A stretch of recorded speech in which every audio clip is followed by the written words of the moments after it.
Hi, good morning or good afternoon, everyone, depending on the region where you are located. And welcome to the Ruckus Virtual Technical Family Days 2020. My name is Bart Scheffer. I'm the EMEA Vendor Marketing Manager at Westcon, and I will be your host for today. And make sure you have a great event and learn the greatest and best from Comscope, Ruckus, and Westcon.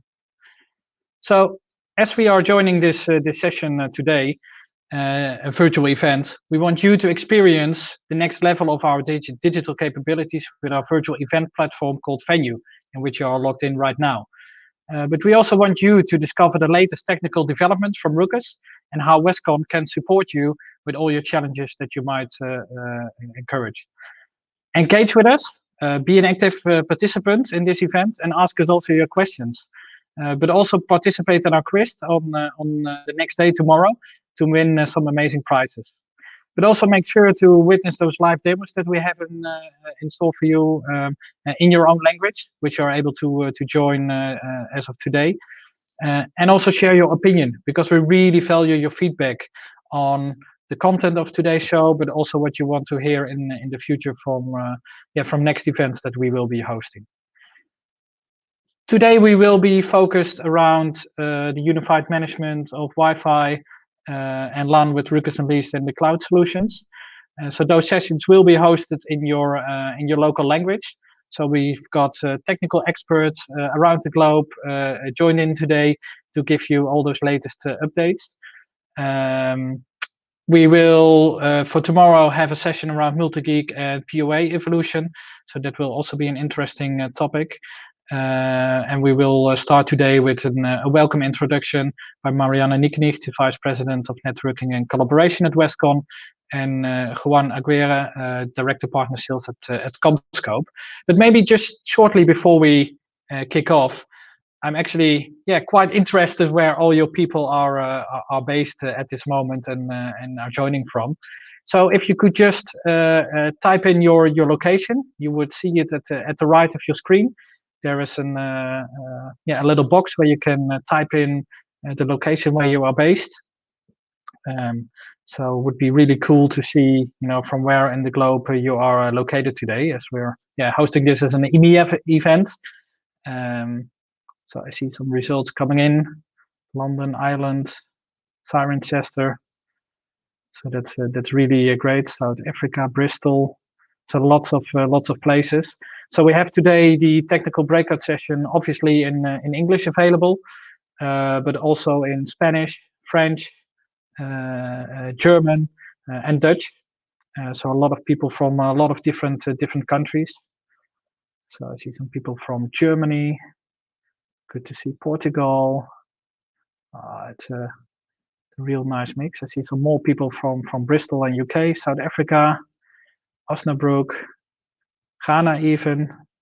We're really getting a lot of people from around the globe, and I think that's also something to mention. Westcon is a global distributor, so we have Comscope in our portfolio for some years in a lot of regions. So good to see that we have so many people joining today's show. So welcome again to the show, and stay tuned for all the latest updates.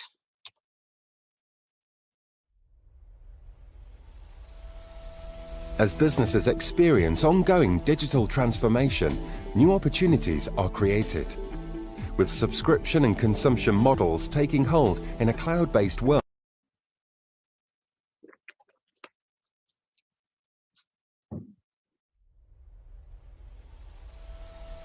As businesses experience ongoing digital transformation, new opportunities are created.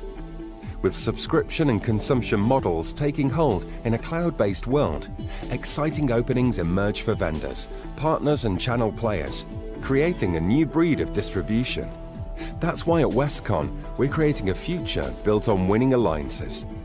Working with partners, we combine our deep industry insight with energy, logistics and global deployments. We believe the future is exciting and filled with opportunity. By partnering with the channel's most outstanding levels of value and service, be certain that you're part of a winning team.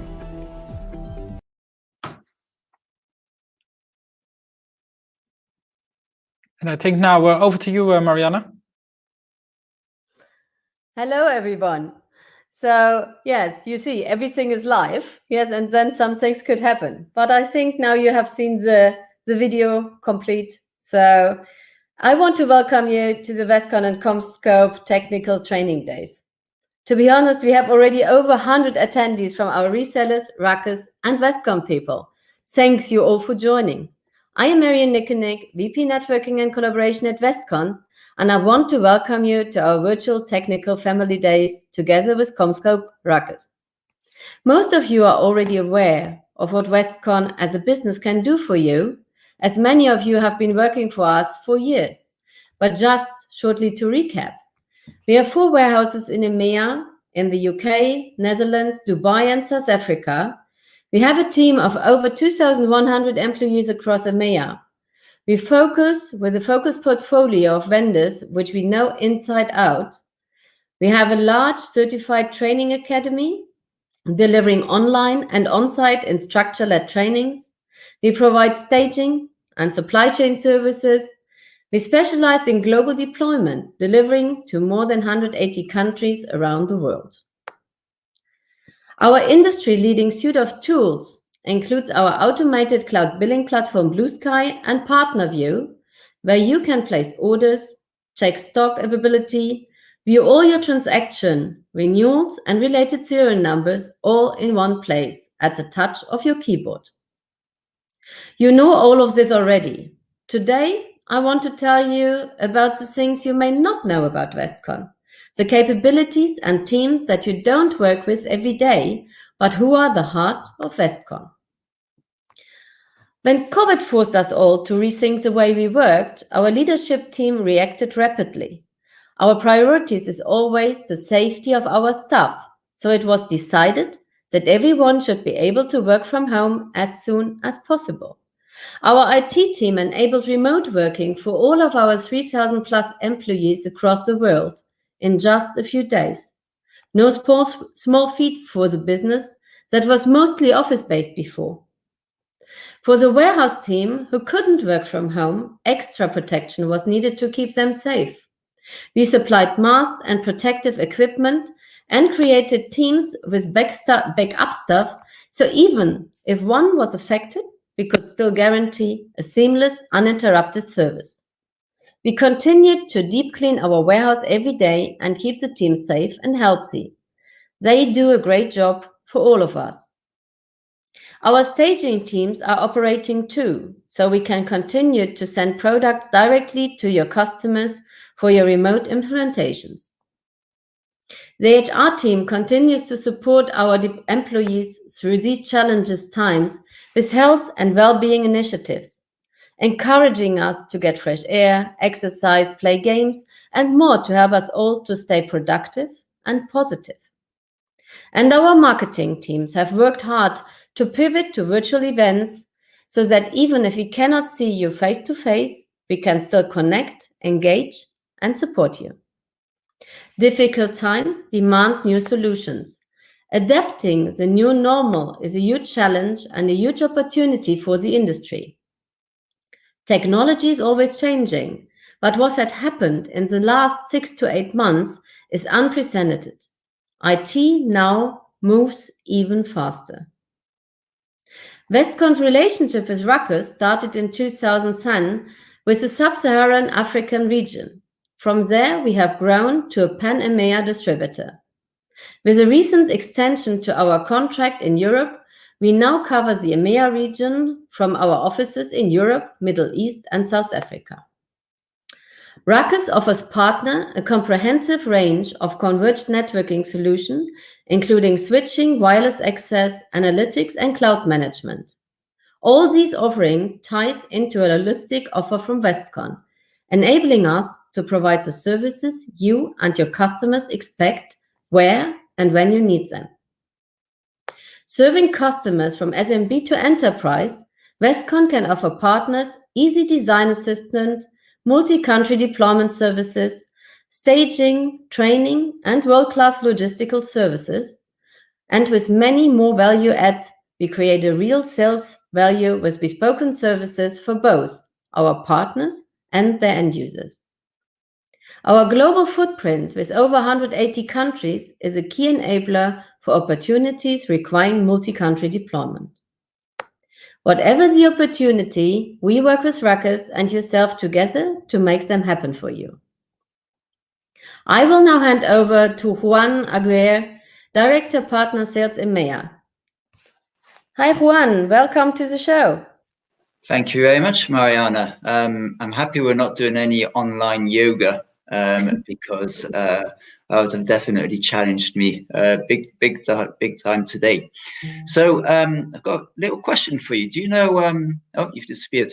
No, come back. Right, I can see you again. So do you know where the word ruckus comes from? No, perhaps you. I think it's a dog, right? Yeah, so the dog behind me, with whom I spend most of the time, and he's been in lockdown with me, so he's put on a few kilos as well,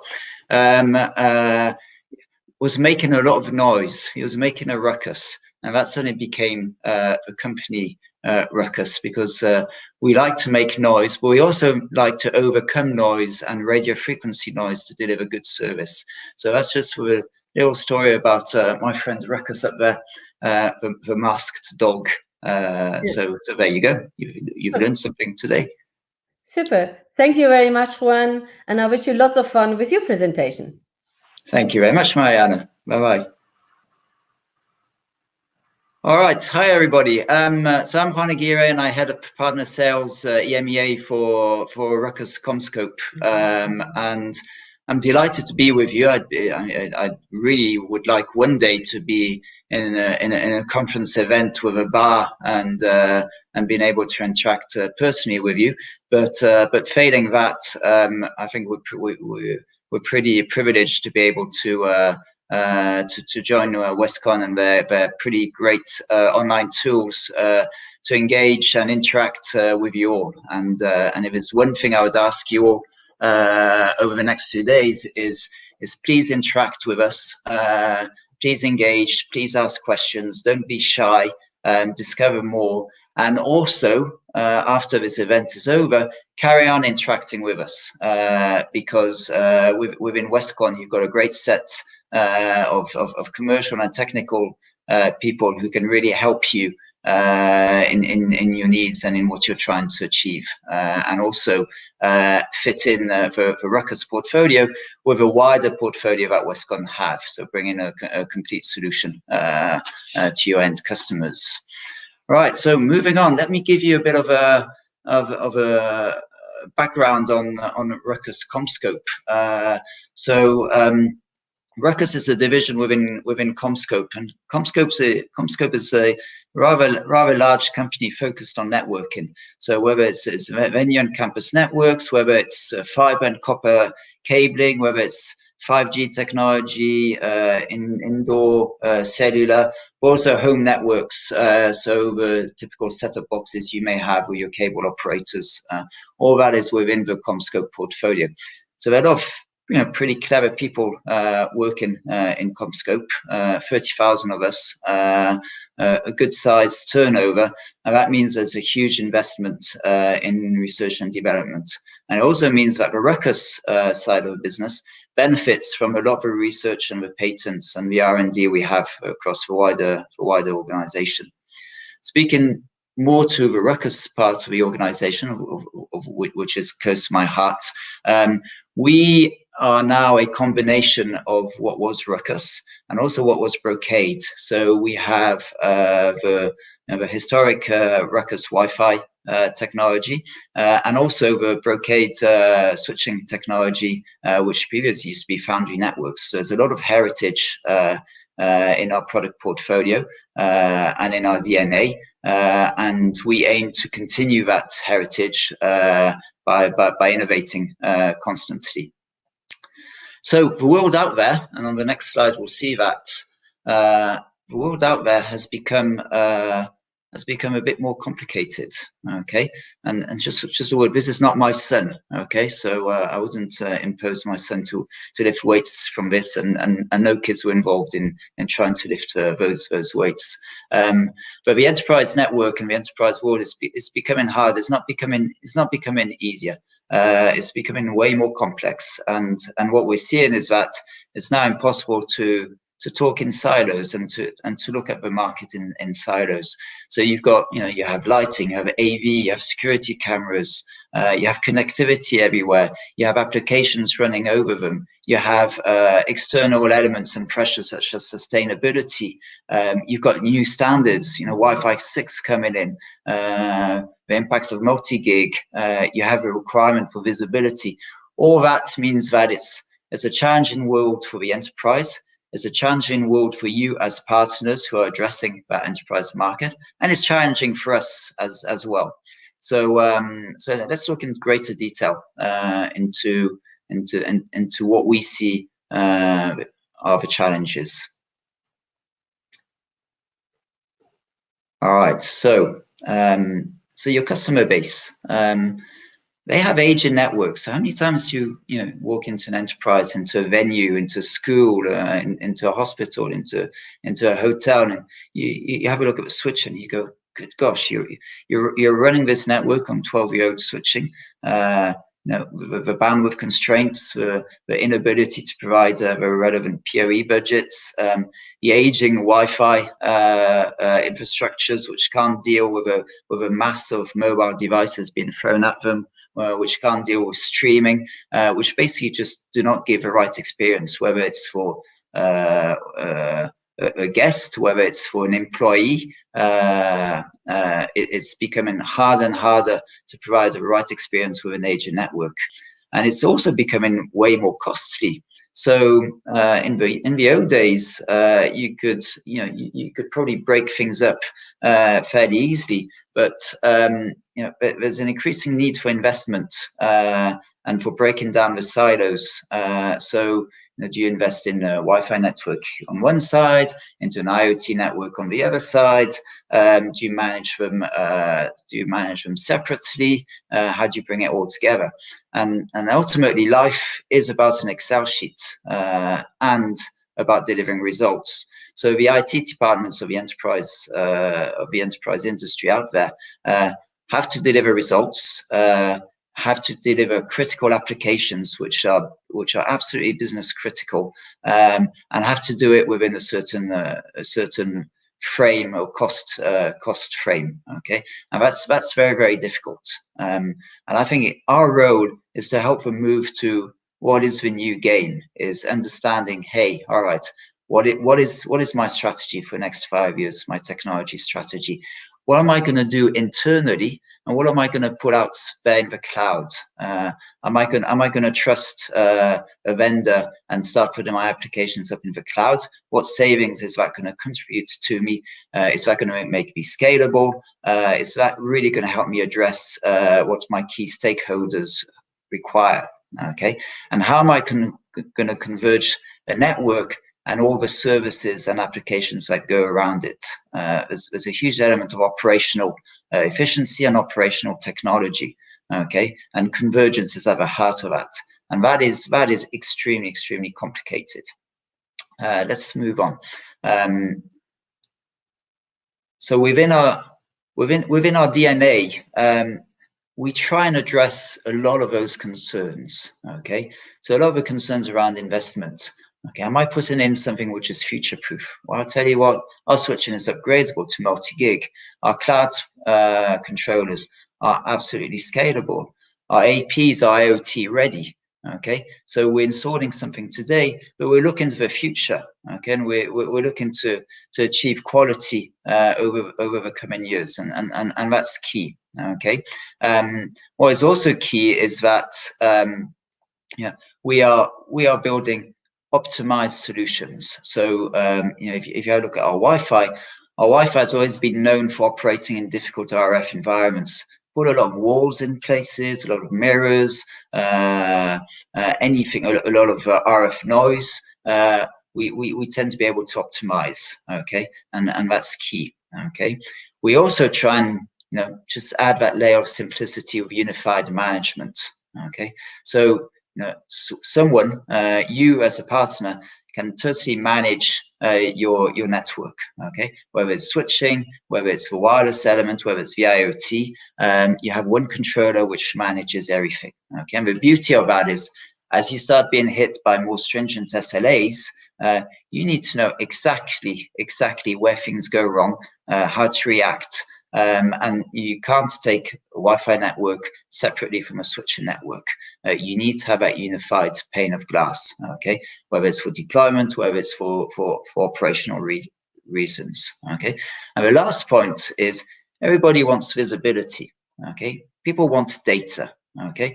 Now, data for the sake of data is just data, okay? We want it all and then we do nothing with it. So what we try and bring is useful data, which is in line with business decisions that people need to make.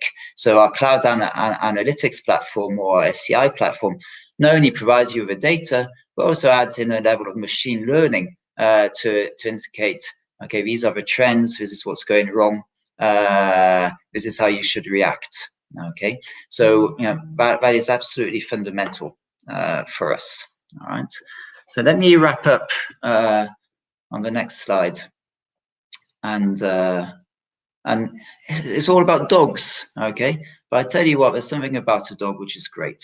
Dogs are simple. Okay, I've got a couple. Very reliable. They always like you. We usually do, and they're quite adaptable. They follow you around and they adapt to your life. Okay, and your network and the network you're delivering to your end customer must absolutely be that. We need simplicity, we need reliability, and we need to adapt to the world out there, which is changing super rapidly. Okay. All right, that's it from me. I'm handing over to Bart and leaving you with a dog who's unleashed and ready to go into 2021. Yeah, good to hear, Juan, and thanks for your presentation. So you are fortunate to have the real big dog. I only have the smaller puppy over here. So actually, this is something that the attendees can win if they join the session tomorrow as well, because we will be doing a quiz before the technical session will start tomorrow. So also make sure to join the sessions tomorrow, and get your own Ruckus dog as well. I really like it. So also great to hear the story behind the Ruckus name. And I'll tell you a story about one of these bigger dogs. I was on a stand at a show, and opposite us we had one of our major competitors, and my counterpart from that competitor actually came to ask me for one of these big dogs. So I gave him a big dog, and from time to time I call him because we're friends. We hate each other, but we're friends. And it's in his office in the background. He has a Ruckus dog. So I don't know what his boss thinks of it, but yeah, I've planted an agent in our competition. Yeah, I can surely imagine that. Yeah, great story. Great story. So thanks again, Juan, for your presentation. We will now go into the breakouts for today. So you can choose the language that you want to join. So as you can see, we have speakers in English, German, French, Spanish, and Dutch. We will be streaming the English version live here in the auditorium as well. But if you want to join the localized versions, please click on the links that you will see below this this video screen that's on this page. So the presenters are over there. It's an interactive session, so you can talk lively, ask questions directly to the experts. People from our local offices are in those sessions as well. So if you have any Westcon related questions, feel free to ask them. As for now, this is the end of my part. So I wish you all the latest and greatest on the information from CommScope and Ruckus, and I will see you again tomorrow morning. Okay, thank you all.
Just wait a couple minutes for everybody to jump across, and then we'll get started. See, there's a bit of an echo on you.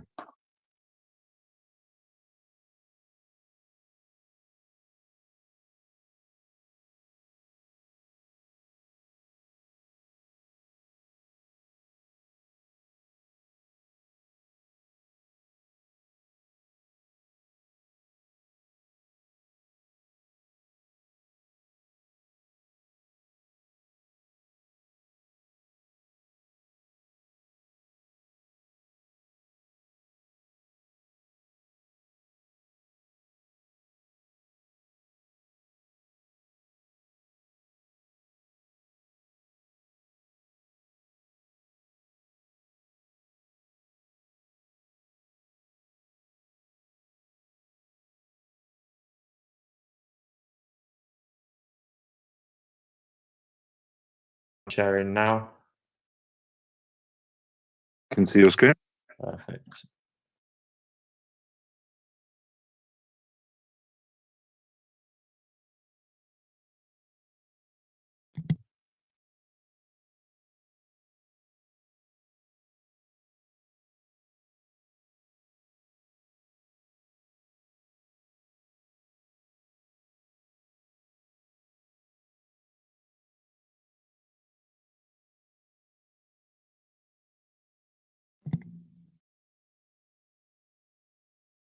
Okay, I'm not sure I can see many more people joining from here, but if they do, then they can just join. Your echo's back, Sam. Is it gone or is it still bad? Still bad, yeah. It's fine for me. Yeah, is anybody else hearing an echo? Because it was fine in sound check. No, you sound perfect, Sam. Okay. Sounds perfect to me. Thank you very much. All right. Well, apologies if there is any feedback for any of you guys, but it seems to be fine for most. So we will start. So my name is Sam Evans. I'm systems engineer for UK and Ireland, and I'm going to be delivering the presentation and demonstration for Ruckus Cloud and Unleashed Unified Management. This is an interactive session, and there are multiple ways that you guys can interact. You can unmute yourself to ask questions. You can use the chat functionality as well. In the wings, I've got Darryl Rhodes with me. He is also a systems engineer from UK and Ireland, and he's going to help sort of wingman with the Q&A. So if you don't want to unmute and you just want to go in via the chat, feel free to do that, and Darryl will look after you guys there. And yeah, we'll run through the agenda quickly. So what we're going to do is we're going to do a presentation via PowerPoint, and we'll have a look at the ICX portfolio, the Unleashed stuff, and we'll just have a brief look at what's going on and what's new. And we'll do the same again in cloud, and we'll do some roadmap stuff as well before we move into an open Q&A for the presentation. Then what I'd planned to do is just give you guys a 10-minute break. You know, I'm conscious that you've already had sort of half an hour on the first presentation. This is potentially going to take an hour as well. And then we'll drop into a quick break, grab a coffee, quick comfort break, and then we will move back into a live demo. So I've got an Unleashed network and a cloud network that I have built here, and I will run through a few scenarios and just run through the dashboards and stuff for you guys, and then we can move into a Q&A on that.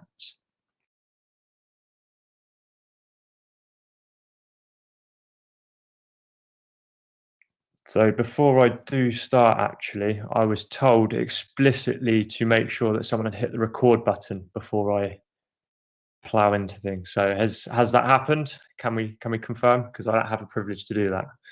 I will start the recording now. Perfect. There we go. Recording started. Great. Okay. So we'll dive straight into the Ruckus portfolio, and for the guys that are familiar with the Ruckus portfolio, you know, this is going to be a bit of a rebrief on things. But for you that are new to us as a company, this would be a great insight for what we have and what we can offer you as products and software. So as you can see from the slide here, we've got an extensive portfolio of hardware and software. And if we start from up the top here with our software or software as a service, we've got CloudPath here as our security and policy. So it's a vendor agnostic security and policy software, which allows secure network access for BYOD, guest users, and IT-owned devices. So it uses authentication methods such as certificates, DPSK, and you can even do guest and self-onboarding there. So CloudPath will give you a full per device and per user visibility and control. Next to that, we've got network intelligence, which is SCI and Ruckus Analytics. We'll touch on Ruckus Analytics here, which is our cloud service for network intelligence and service assurance. So it's powered by machine learning and artificial intelligence, and it will help you get the most from your Ruckus network. So the service gives comprehensive visibility into network operations, and it also accelerates troubleshooting and helps meet network service level agreements, and it also delivers a robust reporting and informative dashboard, which is part of the SCI that is integrated into it. Next to that, we've got Spot, which is our location-based service. So Spot stands for Smart Positioning Technology, and it's a location-based engine which generates location data that can be used to analyze things like footfall. It can help you track assets, and it can provide other location-based services for you as well. Then as we drop down to our control and management, you can see we've got quite a few flavors of management to help meet the needs and wants of all of our customers. So for those that still prefer to have TIN on site, we've got the physical appliances here. So we've got the Smart Zone and the Zone Director. So the Smart Zone has a scale of 1024 APs, and it uses 10 gigabit interfaces to connect you into your network. The Zone Director is one of our all-time best sellers, and it's a small form factor controller with a modest capacity of 4,000 clients and 150 APs.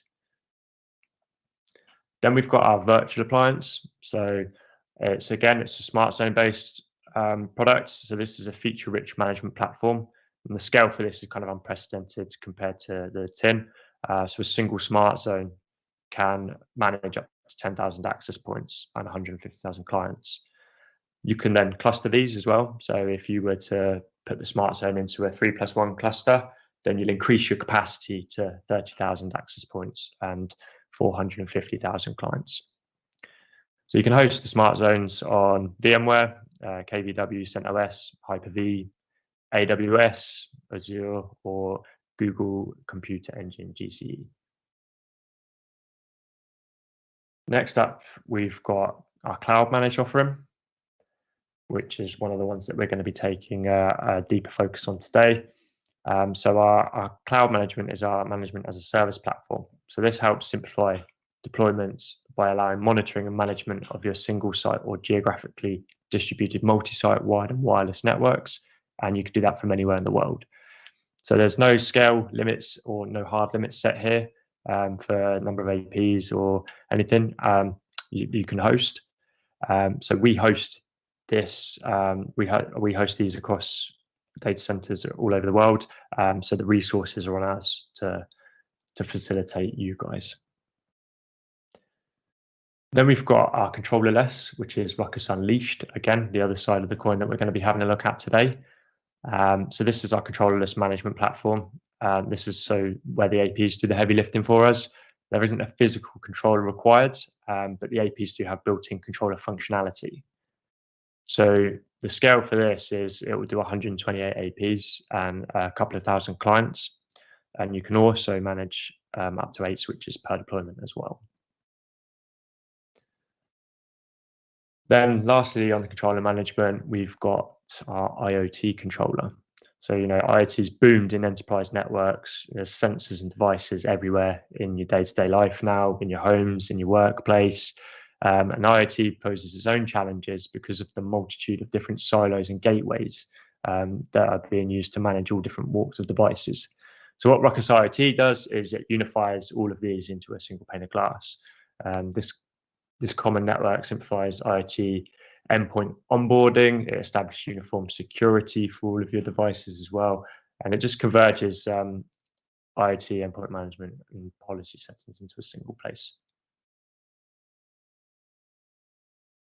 Drop it down now. So we've got our switching portfolio. So Ruckus houses a family of access aggregation and core switches that meets the needs and revisions of all the Wi-Fi access points. So not only that, but the history is rich in our ICX switches, so they're able to stand their ground in the competition battlefield with proven results and even awards, actually. So we've got our 7850 here, which was awarded the product of the year by the CRN company. The ICX multi-purpose switches can be deployed in standalone, they can be stacked, or they can be built into a campus fabric. So it's quite a highly versatile family of switches that can meet all of your needs and your customers' needs as well. And then we've got what we're known for best, really, at Ruckus is our access points. This is where it all kind of started. So all of these APs, regardless of price, share one important thing in common, and that's a set of patented and proprietary technologies that we have that allow them to consistently outperform their industry peers and share the same data sheet specifications. So some of those technologies include Beamflex, which is our adaptive antenna technology. This is one of our sort of industry-leading pieces of software. What it does is it allows us to continually adjust antenna patterns to achieve maximum throughput.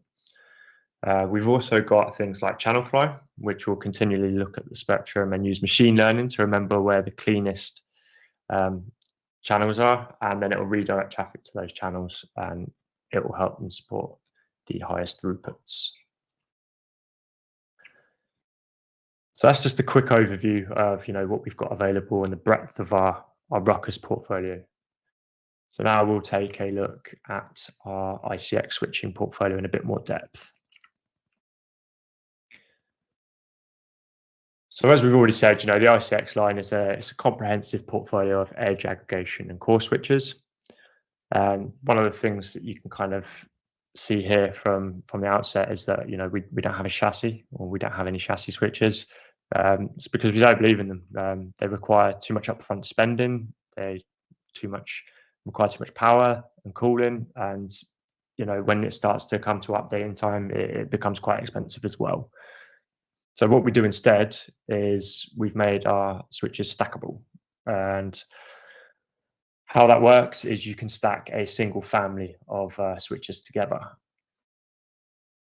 So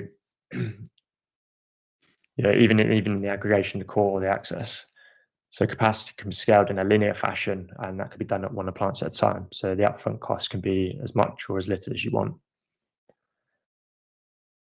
The campus fabric takes stacking a step further by enabling more switches to be managed as part of a single fabric under a single IP address. So you can stack up to 12 switches per family, by the way.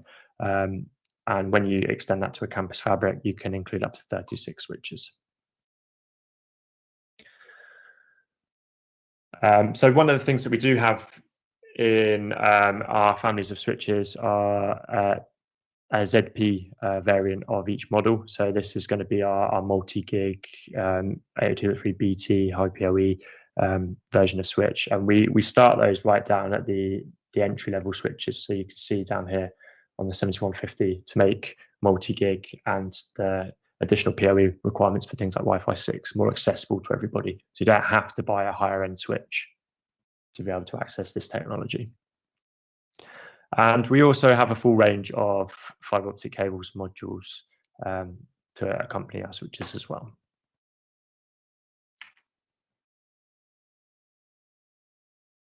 So something that we've briefly mentioned already, PoE. So PoE standards are they're keeping up with the Wi-Fi standards, and in fact they're even exceeding what we already have available with our Wi-Fi standards. So the Wi-Fi 6 has added more components over to APs. So if we looked at our RA50, for example, it's 12 streams across 2.4 and 5 gigahertz. There's an integrated IT radio. There's a powered USB port, and you've got to power all of that from your switch still. And to power all of that, the power requirements will start to climb. And, you know, Wi-Fi 6 with all of the above, we're looking at 31 watts of power on R850, which is just beyond, you know, the PoE Plus or 803 AT budget. So our switches have kind of been structured to meet the needs of these APs as well. You know, like I said just a minute ago, the 7150 will still power an R850. You know, you don't have to buy a 7850 just to be able to run an R850. And what we've also looked at is the future requirements. So if you consider Wi-Fi 6E, which is just on the horizon, we're going to be having an additional band to play with. So we're going to have 6 gigahertz, and that means we're going to see tri-radio technology in the not too distant future, which means there's going to be even more components to power. And to facilitate that, you know, we've got the BT standard, and it's already incorporated into our switching infrastructure, and we're going to be able to power the next revision of APs without needing additional refreshes every time on the switching infrastructure. So let's have a look at some of the switches now. So these are our ICX access switches. And from a positioning perspective, we can see here what each family offers above the capabilities of the family below. So on the position in front, you know, we've got the ability to do 2.5, 5 or 10 gig on the multi-gig port side. I mean, you could deliver 90 watt of PoE per port up on the 7650Z series. And then as you step down through the product portfolio, you can see, you know, we're still offering multi-gig and 90 watts at our 7150 series as well. So uplinks and stacking are also usually key differentiators when you're picking a switch. As you can see here, you know, we're able to offer up to 100 gig and everything in between. So the multi-gig popularity is growing in kind of a linear fashion with Wi-Fi 6, and the switching family is keeping it up. So you can see again, the 7150, even on our 10-port switch, you know, our compact, we've got multi-gig ports on that as well to facilitate for Wi-Fi 6. And then power redundancy is also quite an important thing for our switches as well. And all of our switch families have some form of power redundancy, apart from the 7150 as kind of a value for money switch. If you were interested in a more comprehensive or a full comparison, we've got this great document on our website, which is our switching brochure, which shows you a great split of all of these products individually.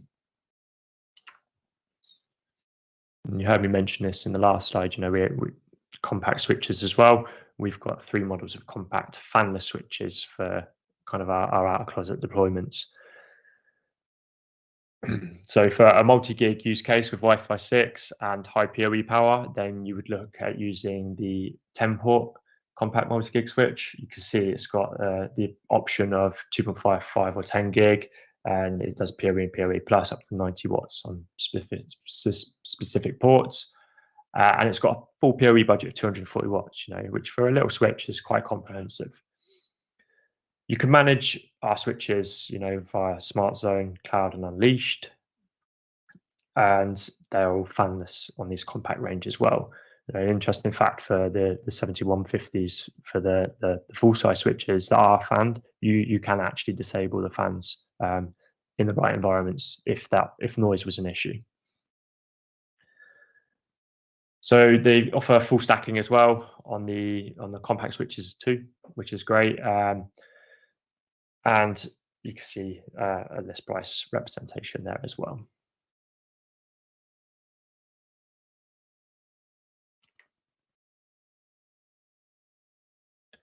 So we also offer multiple switch options for multi-gig connectivity, and you know, we keep saying about the Z series. So this is a look at the Z series across the breadth of our portfolio.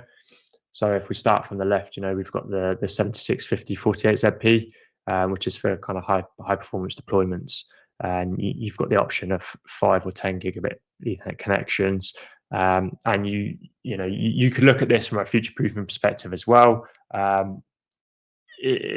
coming into the future, we're only going to see the need for higher capacity across the Ethernet port. I think the R850 already offers 5 gig over Ethernet.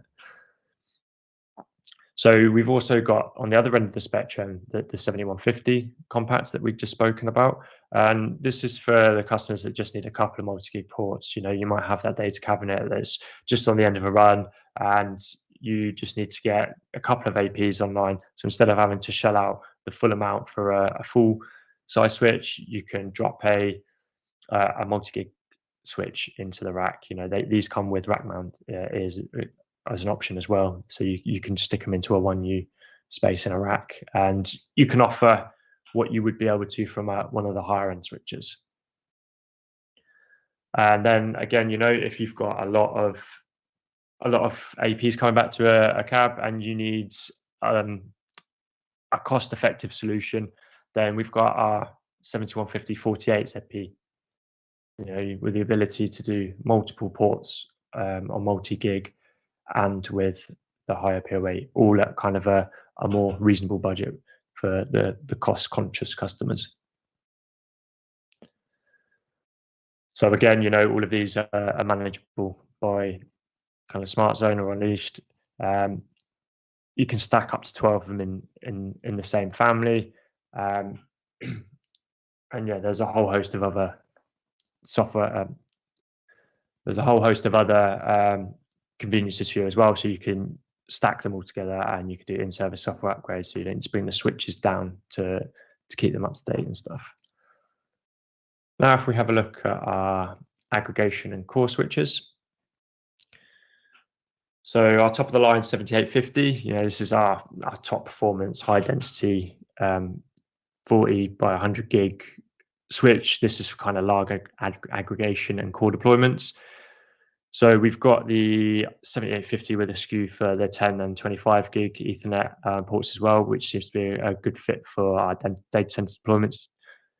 And again, we don't do the chassis in the data center, so you stack these up into their 12 units as well, offering you a bit more flexibility, and the addition of lower power, lower cooling gives you a bit of a lower total cost of ownership versus the chassis kind of counterpart. And then after that, we've got the 7550, which again, you can offer up to 10 or 40 gig, and it's for slightly smaller aggregation and core requirements, but again, it still holds its own and plays in the data center environment as well if it needs to. And then we've got our 7650. So this switch still offers amazing performance, and it's got features that are comparable to the 7750 still. So you've got plenty of multi-gig ports on it, plenty of 10 gig ports, and it can even offer 100 gig uplinks too. And then as we drop down into the 7450, it's for kind of a smaller aggregation. It's a smaller aggregation switch, offering 48 1 gig ports, but you've still got the advantages of having dual hot swap power supplies and fans, so you've still got the full resilience, but you're still bringing the cost down. And then finally, we've got our 7150, which is for the small aggregation and fiber access. So it's 24 ports, single power supply and fan, but at a really good price point. And again, if you need more detailed information on this, then that document that I referenced a minute ago, the brochure, is on our website and gives you a full comparison of all of these.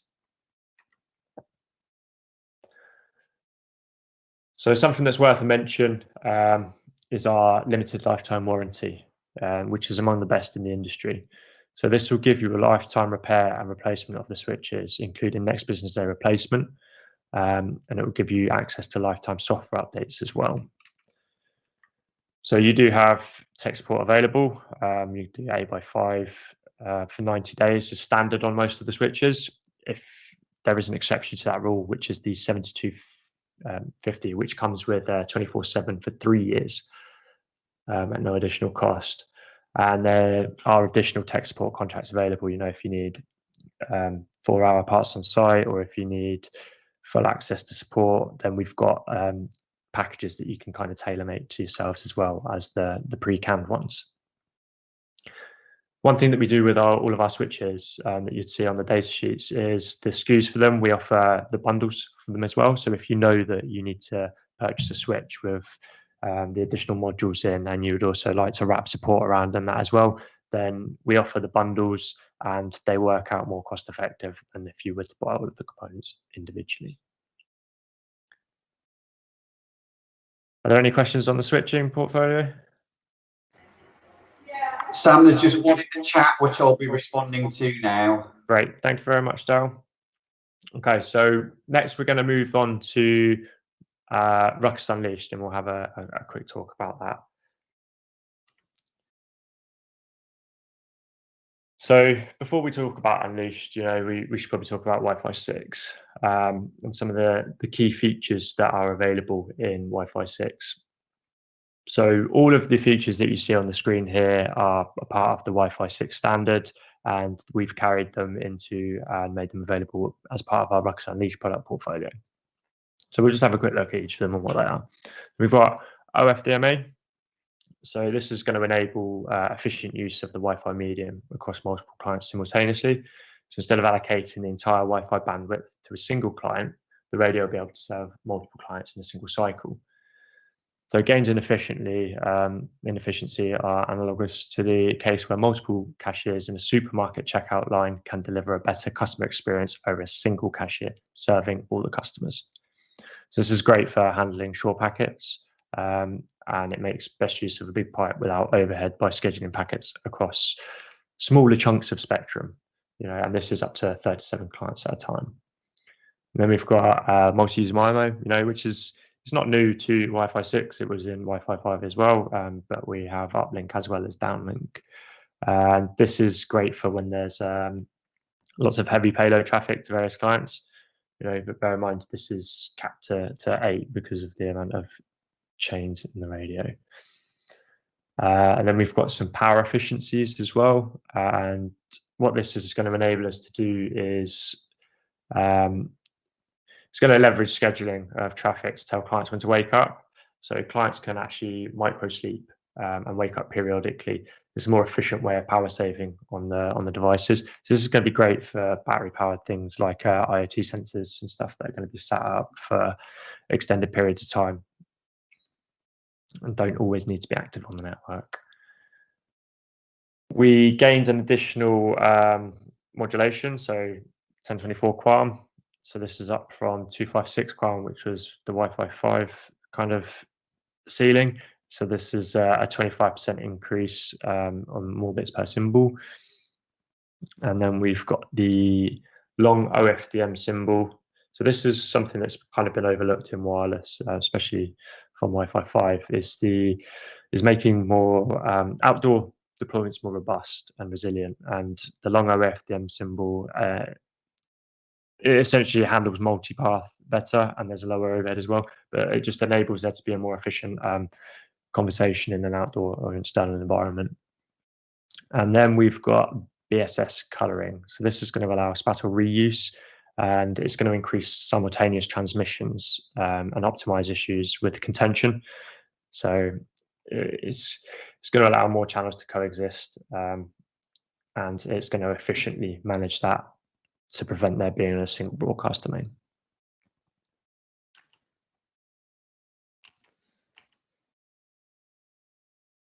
So the Unleashed solution has kind of two elements. So we've got the access point and we've got the management.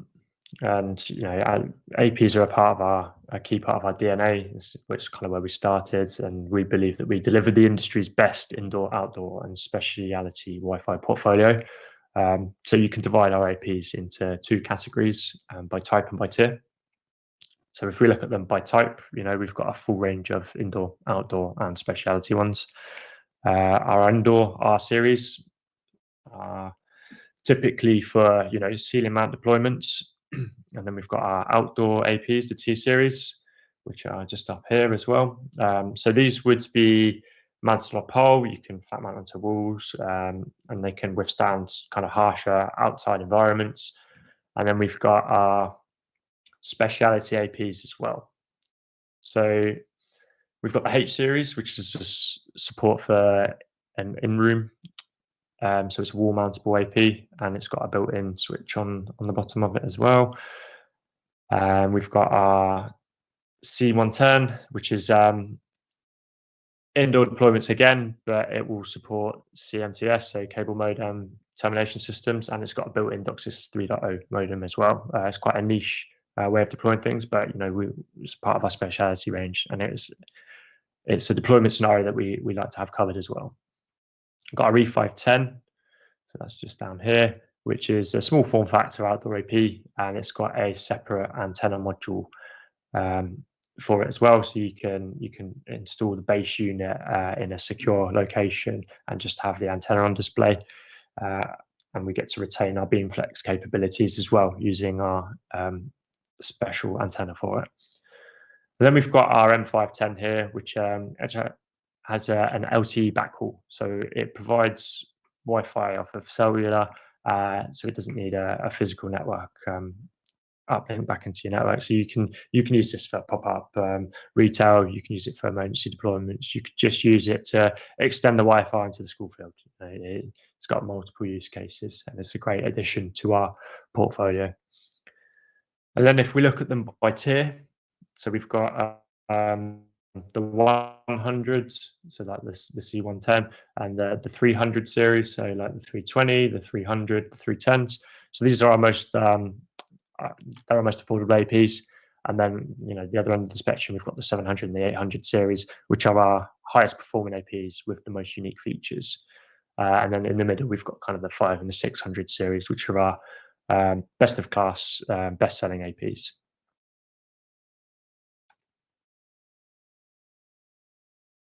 And just a brief look at the Wi-Fi 6 access points that we've got available, and the feature sets between them. So we've got the top of the spectrum. We've got the R850, which is kind of designed for the ultra high density, and you can see here it's got like the 8x8 and 4x4 and 2.4. And it's got a multi-gig port, so it can offer 1, 2.5, or 5 gig on the Ethernet port. There's an additional IoT radio built into it, and this is kind of a neat little feature that you'll find in all of our Wi-Fi 6 APs. And then again, there's the USB port on it, which you can see here. So you can actually power an additional IoT radio from it as well if you wanted to do BLE or Zigbee or a combination of the two. And then as you drop down through the portfolio, you can kind of see where we've still got the multi-gig, and each of them still have the ability to do IoT as well. So the R650, for example, that's already got 2 IoT radios built into it. Sorry, I just clicked ahead prematurely there. So you wouldn't actually need to put the IoT dongle in. And actually, the IoT dongle is something that we do separately too. I've actually got one sat here, so it's just a small form factor USB that would just slot into that USB port, and then you've got the ability to enable a Zigbee or BLE radio as well. And then we've got our R550, which is as we mentioned, kind of our run rate AP or best in class. So have a look at the 750 here, and the reason why I've kind of singled this access point out is because it's actually used by the Wi-Fi Alliance as a part of their testbed.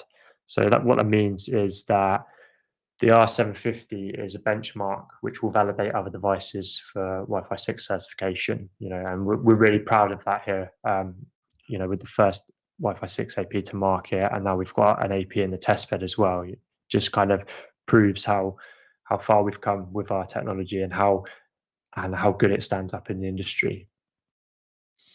And we're the only AP, we're the only vendor with an AP today to do that in the testbed.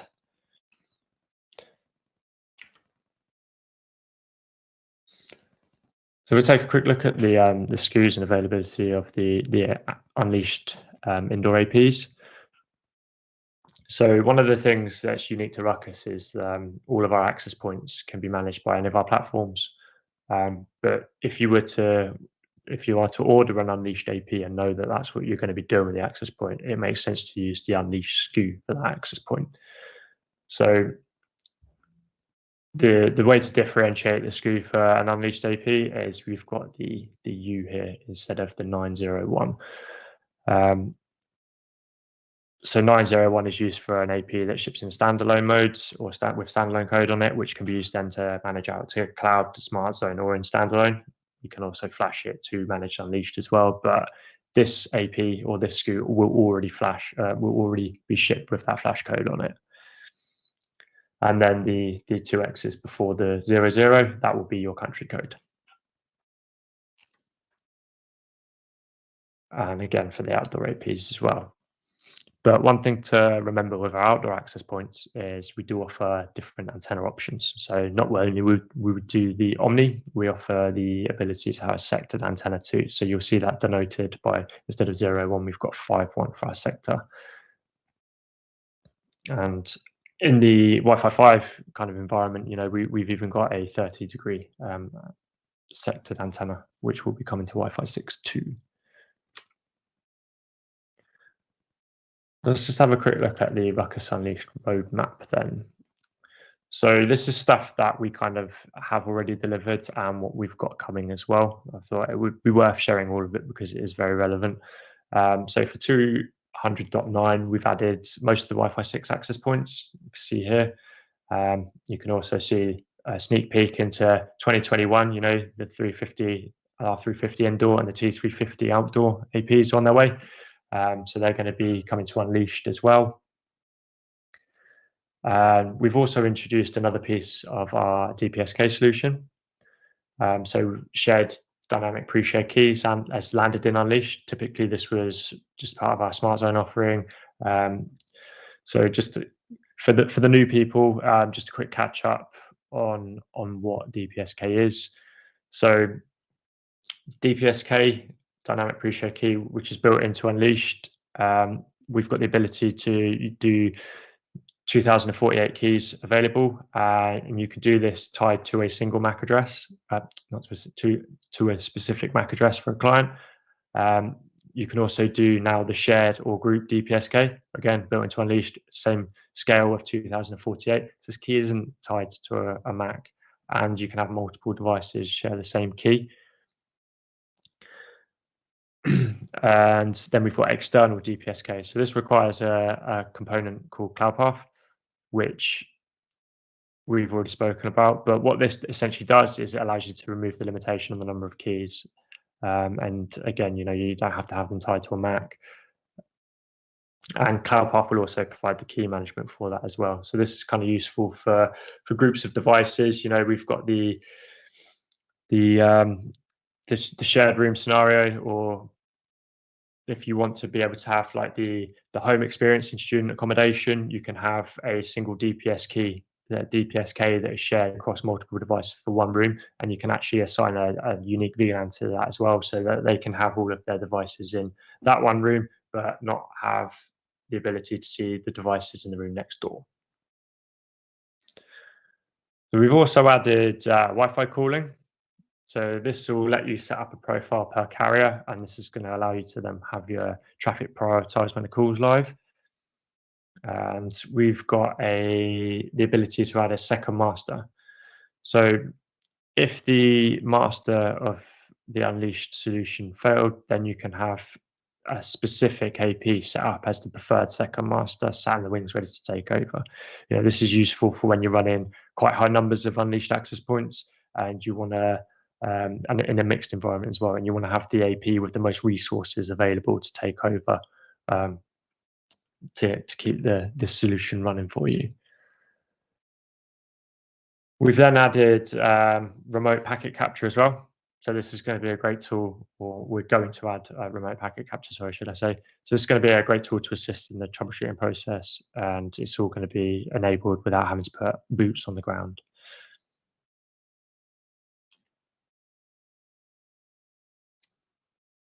Okay. So just an Unleashed overview kind of thing. We've said Unleashed is our controllerless portfolio, and you know, it still offers Ruckus grade performance, and all of the APs are built leveraging, you know, our patented technology, so Beamflex channel flies, ArtRoam, etc. But you know, Unleashed is super simple and easy to install and manage. I'll show you when we hit the live demo. I've got an unleashed solution that we're going to build, and on the computer it takes 5 minutes to build. You can even do it from your mobile phone as well. And again, management, you can manage from your web browser, or you can manage from your app on your phone. So Unleashed actually unlocks an affordable and reliable sort of part of our solution. And all of the intelligence is built into the access point. So all you would need to buy is the APs to get this going. You don't need to then buy a physical controller, which removes a lot of the cost, and it makes Unleashed super affordable. It's also fully redundant. As we spoke about a minute ago, we're adding a preferred second master, but the Unleashed solution will, as it currently stands, will keep going until the last AP is kind of standing. And that's all done out of the box automatically for you. So we'll just have a look at the kind of scale. So Unleashed as a product before, or as it kind of started, it was originally actually only 24 APs, I believe, but then we grew the scale out to 50 access points and doubled the client count from 512 to 1,024. And now with Wi-Fi 6 APs and the additional resources internally that they have, we've again been able to increase that scale. So we've actually gone to 128 access points and doubled the client count again to 2,048. So Unleashed has actually become kind of a solution that is very modest with the capabilities of the clients and APs it can manage, but it's actually unlocked a huge part of the market that it can also be installed into now as well. You can also monitor up to 8 ICX switches per Unleashed network as well, which we will also see in the demo.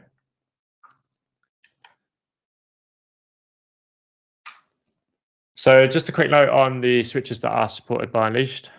It's all of them. All of the 7000 series ICX APs can be managed by Unleashed.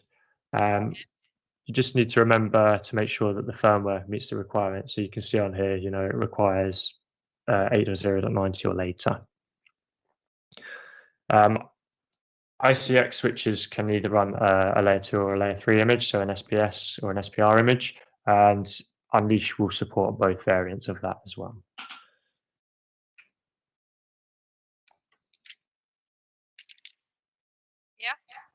So we've increased security as well, introduced WPA3 to our Unleashed portfolio. You can see down here, it's just an option that you're able to select instead of WPA2, or you can choose mixed. And, one of the things from Wi-Fi security standpoint was I don't think WPA2 had been changed for at least 14 years. And then obviously we had the whole crack exploit that was taken on WPA2 as well. So to see a new enhancement to security for Wi-Fi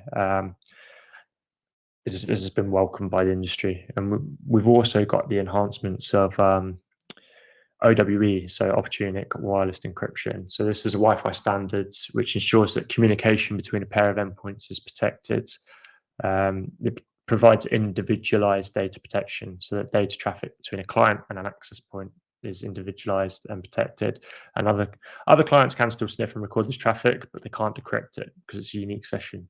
So this is going to do leaps and bounds for open networks and help bring security to them. And of course, GDPR for Europe, that's a big thing. And we're integrating into phase 1 here now. So we've got the rules for protection of client data, your right to know and the right to delete. So we've got the ability to do this.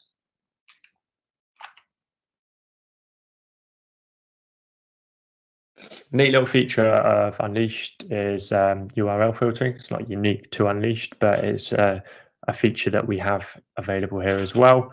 So URL filtering allows administrators to manage internet usage by preventing access to inappropriate websites.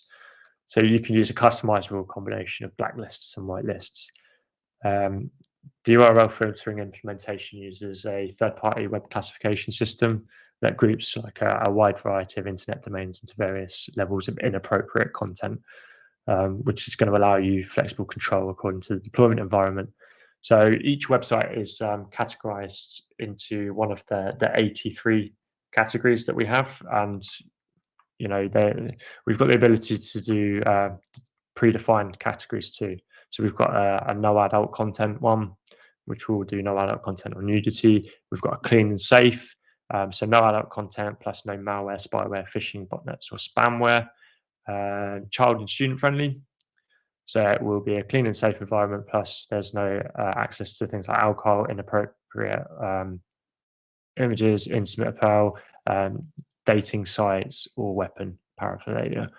And then there's a strict one as well. So it's for kind of the child and student environment. But this goes to the next level, and it won't allow any streaming media as well, personal storage, and games. So this is when you really want to lock things down. But again, there's the custom category that you can do as well, and you can pick and choose how you want to build that and how you want that to look for your network. So we've got some enhancements to our application recognition. So what this feature does is it enables administrators to work or to monitor which applications are generating the most wireless traffic, and then you can kind of apply filtering policies. So you could prevent users from accessing certain applications, or you could then even take it to the next step and rate limit certain applications as well. So if YouTube was a problem, you could either block access to it, or you could rate limit it if it's hogging all the bandwidth. And again, you can build custom applications and port mappings for this too.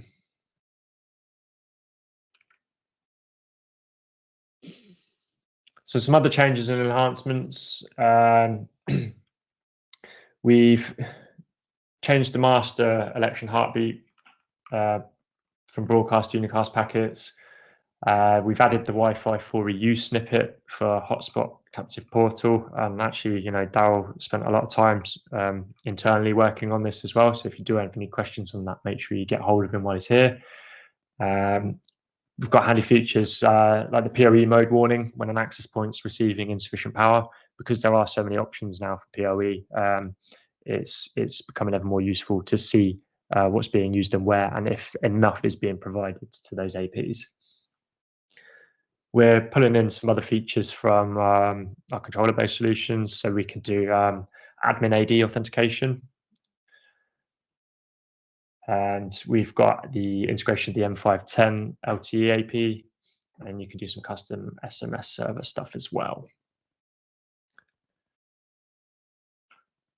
The other changes and enhancements in 200.9, we've spoken about this one, the Wi-Fi calling. We've got mesh support for Wi-Fi 6 as well. We've got some channel management enhancements. We've included the shared DPSK stuff and the secondary master, and with Wi-Fi 6 obviously as well. One of the things that we perhaps didn't mention was 160 megahertz channels. We've included that as a feature in Unleashed 2. So if you did want to order an Unleashed solution, here's an example BOM of what that's going to look like. So you would purchase the amount of APs that you required, so again with that Unleashed SKU that we spoke about earlier. Support is different on Unleashed compared to our other APs. It's not kind of mapped one-to-one. So the first 25 APs will be covered by that single one SKU. And then from there, you would then add an additional SKU from 26 to 128 APs. Basically, it means you can manage the 25 APs in a single solution just off of one support SKU. And URL filtering that we just went through, that is an additional license as well, but it's an optional one, it's not mandatory. Are we all good on the question front for Unleashed? Yep, I just for the other folks on the call, I popped in some additional info on DPSK because maybe not everybody's heard of that functionality. So yeah, there's some extra information on that. Apologies. There's some extra information on that on the chat. But yeah, no new questions on there. So hopefully someone out there will keep you busy and ask something interesting on the chat momentarily. Thank you, Daryl. Okay, so we're going to move on to Ruckus Cloud now. Yeah, so Ruckus Cloud is we'll start from inside the GUI then. So in Ruckus Cloud, we've got a handy little question mark here that you'll see when we go into the live demo, and from there you can gain access to everything that you need for Ruckus Cloud.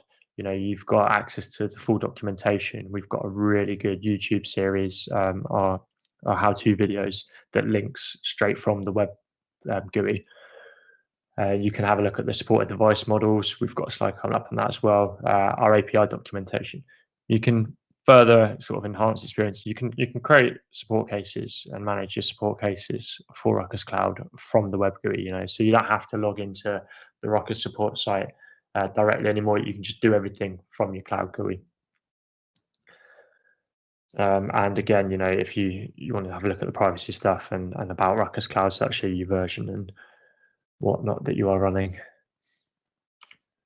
So if we pull out from the slide of what's supported in clouds, so these are our cloud supported or our currently cloud supported Ruckus access points. You can see there's quite a breadth of the portfolio supported here, and all of the Wi-Fi 6 stuff is in here. You've got Wi-Fi 5 stuff is too, and then we've even got some support still for the end of life Wi-Fi 5 APs, so the R500, the 600 and stuff. Having a look at the cloud management side of ICX switches, so the cloud supports the following switch families: the 7150 switch family, the 76 and the 7850 family. We're going to add the 7550 switch family to cloud in a upcoming release as well. And again, I don't know for the eagle-eyed viewers out there, the base level of firmware for cloud access is the same for Unleashed.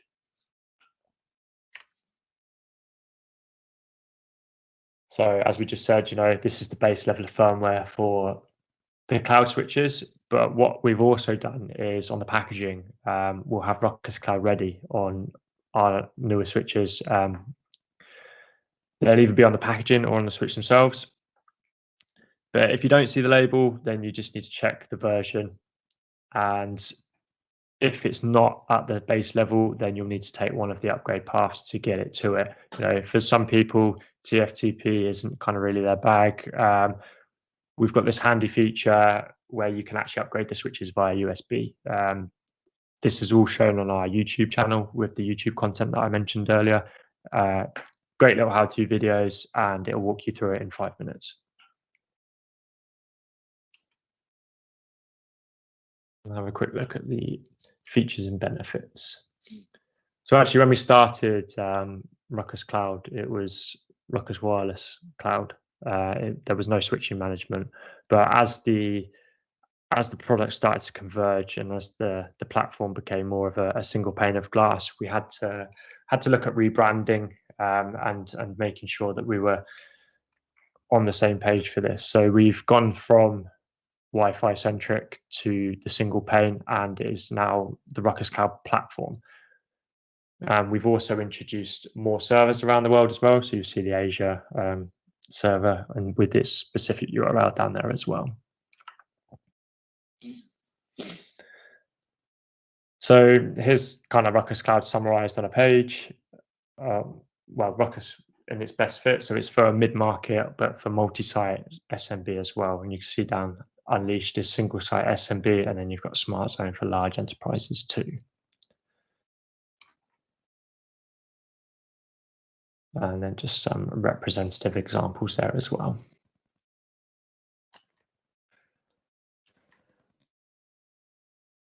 So some of the Ruckus Cloud kind of key features, but these aren't unique to cloud. These are our industry best RF features that we have across all of our access points and management platform.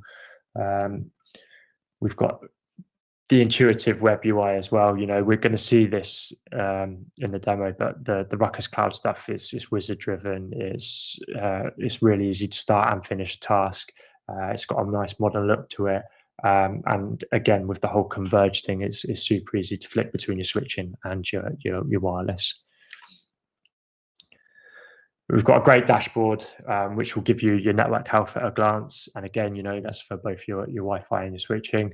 And again, we'll have a look at that shortly. We've got some built-in guest services with Ruckus Cloud. And again, this is at no extra cost. We've got full reporting and analytics integrated at the GUI level. So this is Ruckus Analytics that we saw on one of the first slides. This is fully integrated kind of into the Cloud GUI. And we've got a fully functional mobile app. So this is something that I won't be able to show you today, but it's something that I really do advise that you kind of take a look at. So I run Ruckus Cloud at home, and I've got the app on my phone, and I can manage everything on the go. I can manage it from the house. I can manage it from anywhere. As long as I've got an internet connection, I can keep on top of my home network, and it would be the same for kind of an enterprise network as well. We've got the app visibility. You know, we've spoken about this, and the WLAN services. You know, so it offers everything from .1x to the guest onboarding or a simple PSK network and everything in between. So it'll cover you for any kind of enterprise WLAN deployment. So just to reiterate, you know, we've got the single pane of glass for wired and wireless management, full API compliancy. And we can offer things like scheduling firmware updates. You know, we've got the Wi-Fi calling. You know, it's in Unleashed, it's in Cloud, it's in Smart Zone. If you were looking to become an MSP, we've got a full MSP model built for Cloud too. And again, with Ruckus Analytics, we're looking. We've got the machine learning, the custom dashboard SLAs, client troubleshooting, and 12 months of reporting on all of your wireless and switching information, which is huge. So just a sneak peek of how things look from the clouds. Again, you can see it's a big emphasis on the converged aspect here. So we've got networking devices instead of access points now. We've got a switch configuration tab down here. We've got the split between Wi-Fi and switches. And again, you know, if it's green, it's good. If it's red, then we need to take a look at it. But we'll go through this when we hit the demo. So one thing with cloud, you know, is because it's hosted by us, we can't have multiple different versions of firmware running across all of our customers. There is a degree of you need to be up to date with your Ruckus Cloud software, and we've integrated the option of being able to defer or to kind of schedule when you would find it convenient to have that done for you as well. So when there is an upgrade coming out or available, you'll be notified of it, and you then have the option to just run it on the schedule that it was done for, or you could then decide to pick and choose, you know, a date and a time that's convenient for you.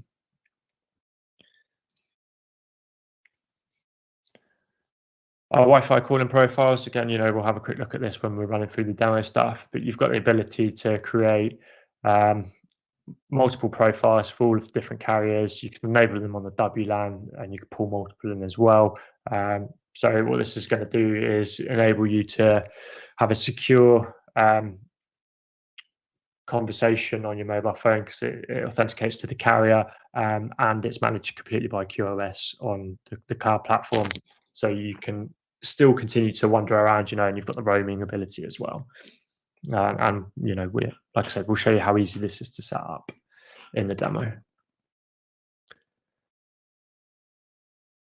So DPSK and cloud, you know, we've spoken about in Unleashed, and Daryl has kind of provided some more information in the chat. So thank you again for that, Daryl. But just to talk quickly about the kind of scale compared to, you know, Unleashed.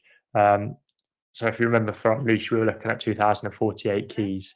Cloud is actually allowing us to do 10,000 unique keys per tenant. I'm going to track it.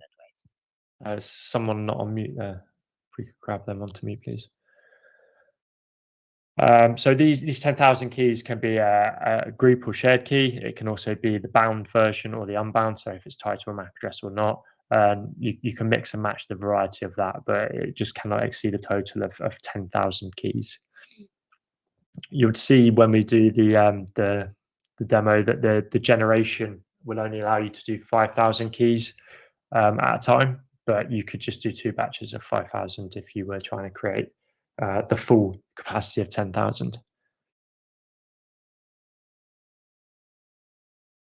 So we've added some new advanced WLAN features for cloud, focusing around the client experience. So we've got like the airtime decongestion, and you've got the ability to set specific RSSI-based association rejection thresholds. And we've got the optimized connectivity experience. So it's just going to deliver overall better connectivity experience for your clients at a more customizable level than the kind of predefined stuff that we already had. Again, the M510, so the LTE AP, that's integrated into cloud as well, and you've got some venue-wide config changes that you can make in there, and you can manage and monitor it from your cloud too. So it doesn't have to just be deployed as a standalone AP. It can integrate into your cloud too.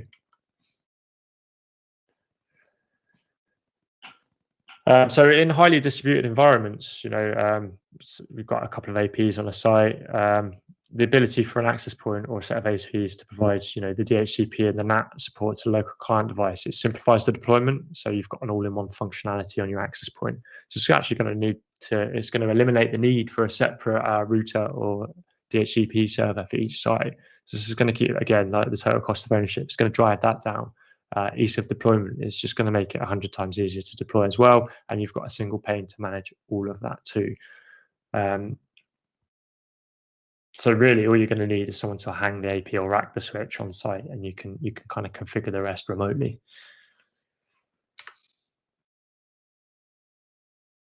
We've got the device and OS policy control, so we can restrict, allow, rate limit, and isolate users or devices. We can control them by OS type if that's a requirement, and you can apply policies to multiple networks across multiple venues as well. If you don't need your SSID being broadcast 24/7, or if you need the kids to have like a bit of downtime from the screen, or if you want a business SSID to be off over the weekend, you can set up a custom schedule for your WLAN, and this is kind of an interactive drag and drop functionality in the GUI. We'll have a look at it, and you can set up a custom schedule just within a few clicks. So you can see the example on screen here. It's Monday to Friday, 8 till 4, and then Saturday you've got a couple of hours in the morning, 8 to 9, and then a break, and then 10 till 11. And that's 15-minute granularity on there as well.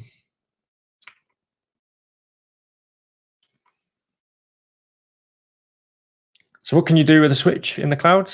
Currently, you can monitor all of the useful statistics on the switch PoE budget. You've got your clients and alarms, number of ports in use, what speed they're negotiated at. You can also look at the switch CPU and memory utilization, and that's historic data for over a 30-day period as well in the cloud GUI. You can create a switch configuration profile so that you can add your VLANs and ports, VLANs to your ports before the switch is even on site. You can also create your access control list and apply it to your specific venue. Again, this is all pre-staged, pre-configured before your switch is even on site. All you then need to do is make sure the serial number is added into the web UI, and then once the switch gets an internet connection, it would come away, collect its configuration, and you'd be ready to go. If you want further customization, you can drop down to the switch level, and you can apply specific configurations to individual ports. And this is something that is just beginning in Ruckus Cloud. We're going to just see further and further enhancements as more releases come out. And you can also see on the slide here, we've got remote ping and trace route ability as well, just further convenience in the remote management side of cloud.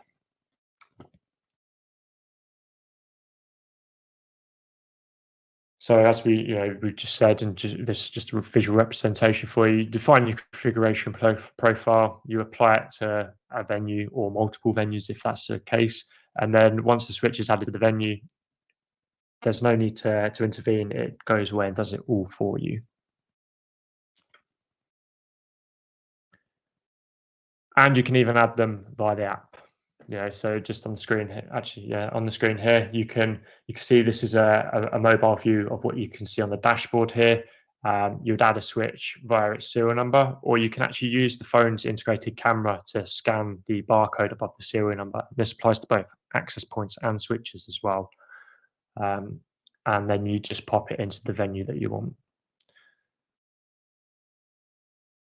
So for those of you that are aware of the Ruckus Cloud app and have previously had it, we have transitioned from the old Ruckus Cloud app to the Ruckus Cloud by CommScope app. So to manage switching and APs, you would need to transition to the new app.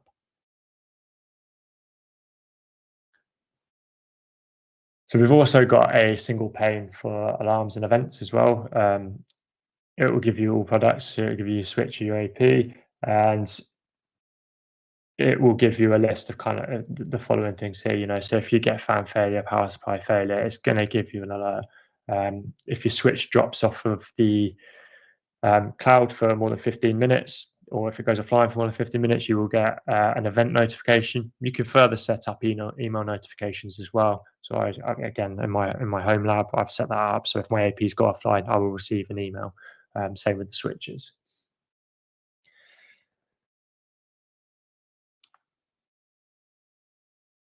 And we've got some handy troubleshooting features that you can access from the Cloud GUI as well. So you see here, we've got the ability to remotely reboot, or we can test the switch and test the connection, and we can run a remote ping and trace route as well. And this is the options that it will give you. So it's all nicely driven by the web GUI.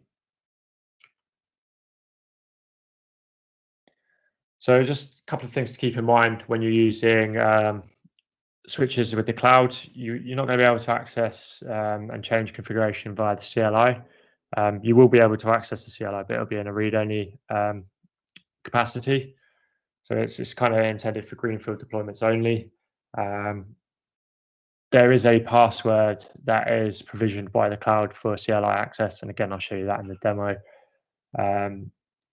And there's a little gotcha here that the stacks can only be formed using the 10 gig SKU. And sometimes it can take up to 15 minutes for monitoring screens to update. If we were to build a cloud bill of materials, and this is what it would look like. So for access points, we're just going to take the APs. It's the 901 SKU because it comes from the standalone firmware. You would then add the number of APs into cloud subscriptions. And then for your switches, again, you just add the ICX switch that you want and the subscription for that as well. And that's just a representative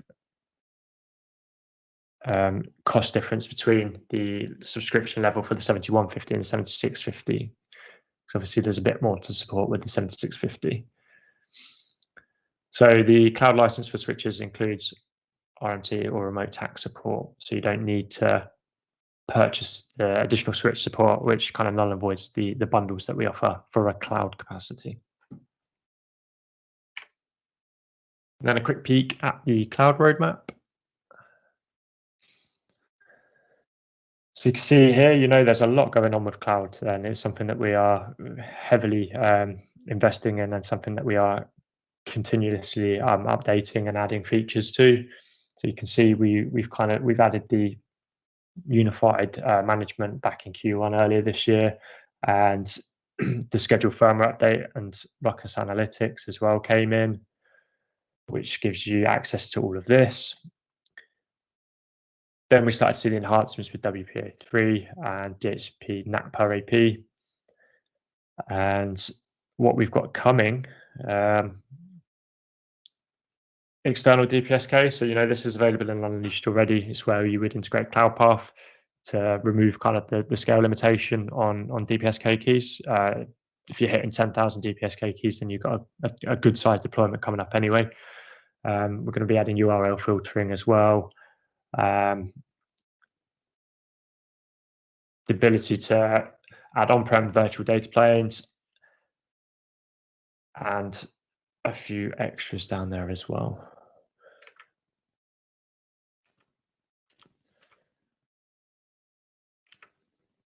So just lastly, before we stop for a quick break, our APs and switches flexibility is kind of unprecedented in the industry. It's a common hardware and software, but it gives you access to all of the above. You can use the same switch on Unleash that you can in cloud, that you can in Smart Zone, or on its own, or in a campus fabric.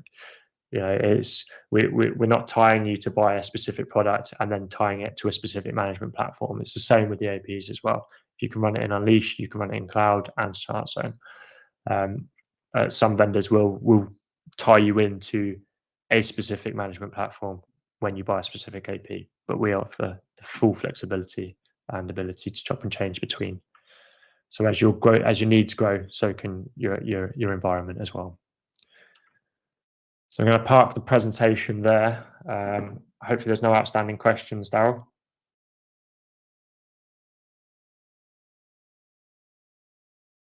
Take that as a no. Okay.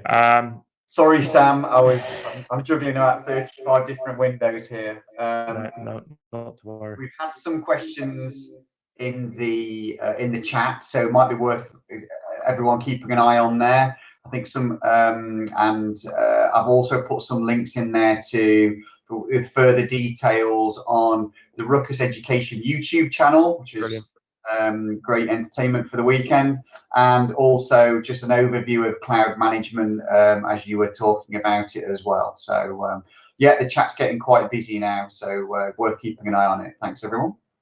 Okay, so I'm gonna say we break now for 10 minutes. So at 12:20, I will start the live demo. Just give everybody a chance to get up, stretch your legs, grab a coffee, or have a comfort break. So I will see you all in 10. Perfect. Thank you. Oh, not 15 minutes. We'll go for 10.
Hello?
Okay, it's 20 past now, so I'm going to proceed with the demo. I hope that everybody is back in their seats.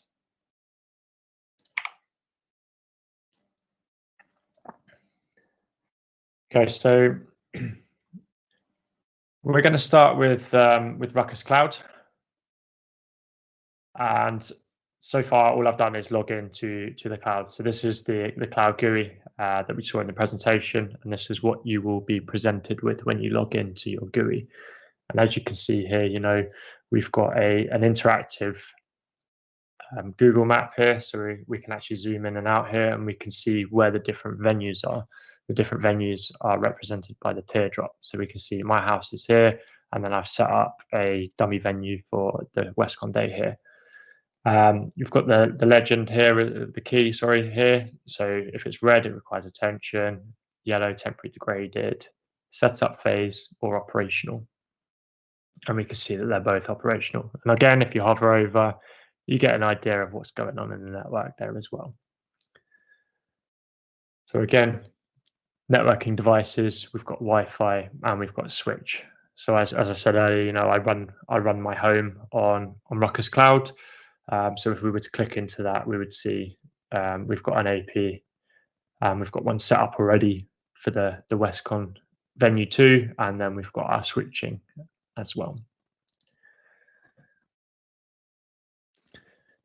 Also, you'll have an overview of your clients per networking device as well. So we'll either have the Wi-Fi or the switching clients. We can have a look at some cool stuff down here. So we've got like traffic volume for the last 30 days. And you can see where there's been spikes of traffic. And you can look at that for either the switch or the Wi-Fi.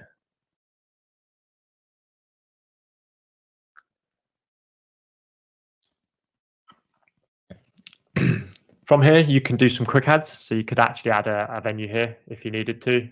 So that the venue would be the teardrop on the map again. So if you wanted to add a new one, and then you would put in a physical address here and add your notes too. So again, you know, you can manage multiple different sites from a single point. If you want to add or quick add a networking device, you can also do that from here as well. So actually what we'll do while we're here is we will add our switch. So just need the serial number for the device that you're going to be using there on the switch on the bottom. And again, with the APs, you know, they're on the back of them as well. This is going to be a standalone switch, and it is going to be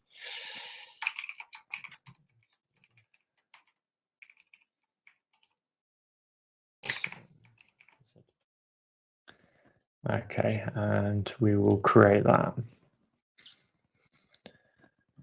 So that's going to add away in the background here while we carry on with the demo. So actually, it's already come up to say it was added, and that you can view from the dashboard. So actually, this is already that switch, and you can see here it's in a setup phase.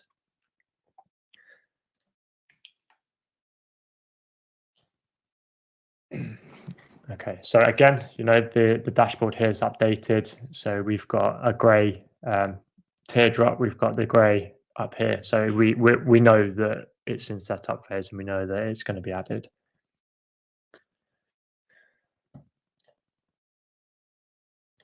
So one thing you can do is once you've created your venue, you can actually add a floor plan. So if we add a floor plan for a house, we can add the floor number, pull the image in, and hit save. We then get the floor plan added to the venue, and then you have the option of actually placing the devices. So you could place your access point to give you the representation of where it is, and once this is done, you'll be able to add the switch as well. And again, you know, these are interactive and live, so they will show you if your device is well and working and online, or if it is in the setup phase or requires attention. And if we flip back to my actual home network, you can see we've got the switch down in the living room here, and we've got the AP up in the landing as well.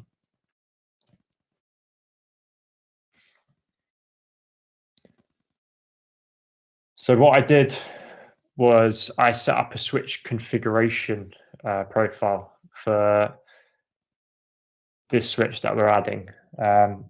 So I've added some VLANs to some of the specific ports. So if we just go back to general properties, we just give it the profile name and a description.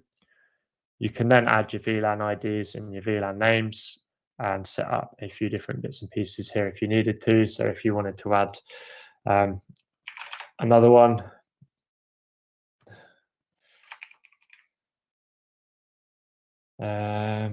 you can add that then to a specific model. So we're going to choose the 10 port. We can see the grayed out ones are already ports that have had VLANs applied to. So if we added this to this one, you then have the option to add the trunk ports as well if you need to. We don't need to in this situation, and then hit save. And while this switch is updating in the background, this configuration will be what is added to it. So we can also add our access control list from here. You can add your rules, your permits, your denies, any specific subnets. And that will be applied as part of the switch configuration. You then specify, which venue you want to add, what you want this to apply to. So I don't want this to apply to my network with the switch downstairs that I'm using. Otherwise, I'll get cut off from this. But for the switch that we've got that we're adding now, that's absolutely fine. And again, it's just a simple toggle on or off to activate that.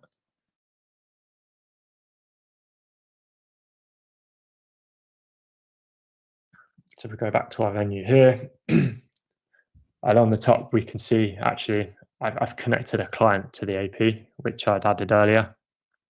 That has just gone down for a reboot though, because the switch is rebooting to take its configuration.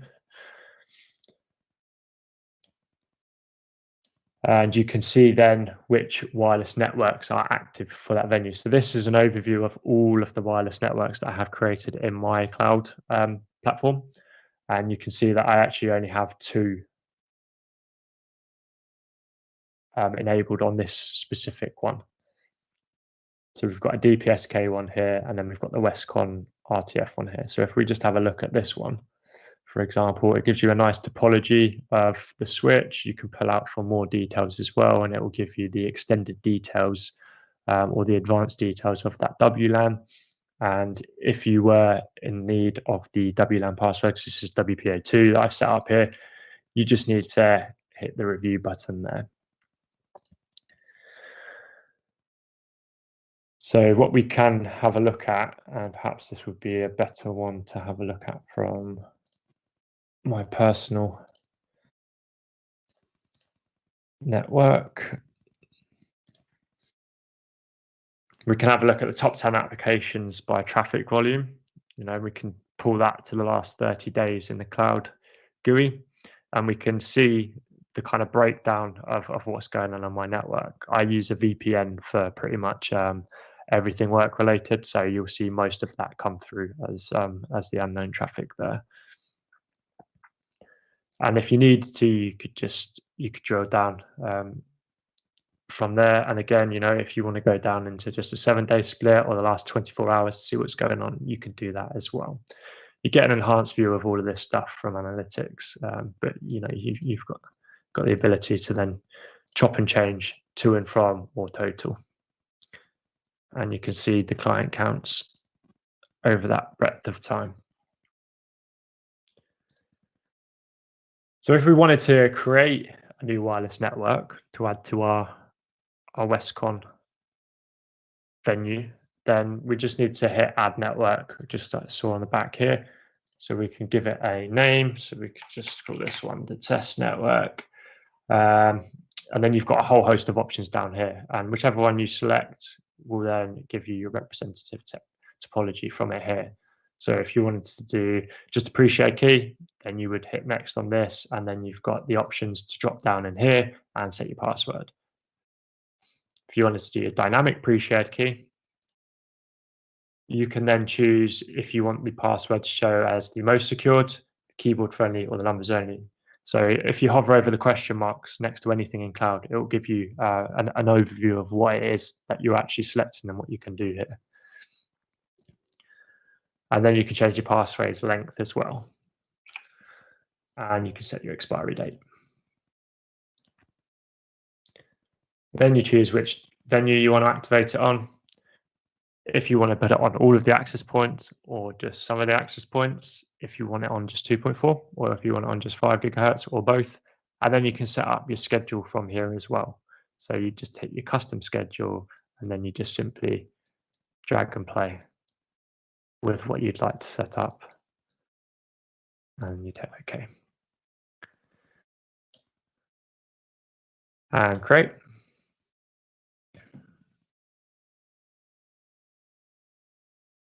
And that is just a WLAN created from start to finish there. You know, if you get to what we didn't touch on, just running through that wizard, was at the end, there was a little advanced option down here that you could press. But if you just go into edit the network retrospectively afterwards, you can then look at the advanced features that are available for this WLAN. So you can see here that there is actually quite a lot of additional features that you can start to look at and play with. One of them, Wi-Fi calling. So how do we do that? If we go to our network related profiles, we've got the ability to add Wi-Fi calling or device and OS access policies, which again is something that we had spoken about. So for Wi-Fi calling, we'll have a look here, and then you can add your profile. So what it will ask for here is your carrier name, and then you can set your QoS priority for it as well. And then you can add, or you have to add the carrier EPDG. So you'll find this from the carrier for EE. It is this information that I have pulled over here. And you have an optional IP address as well. So you'd add that in and then you would hit save. So I've actually already got EE here, and I could just show you that there. So we've got the EDGP and the carrier name. So if we went back to our test network, Wi-Fi calling, EE, add. If there was O2, if there was Vodafone, if there was 3, any of the other networks, you would just click, add, click, add, click, add, hit save. And then this will apply that to the WLAN that we've just created. And hopefully let me hit save.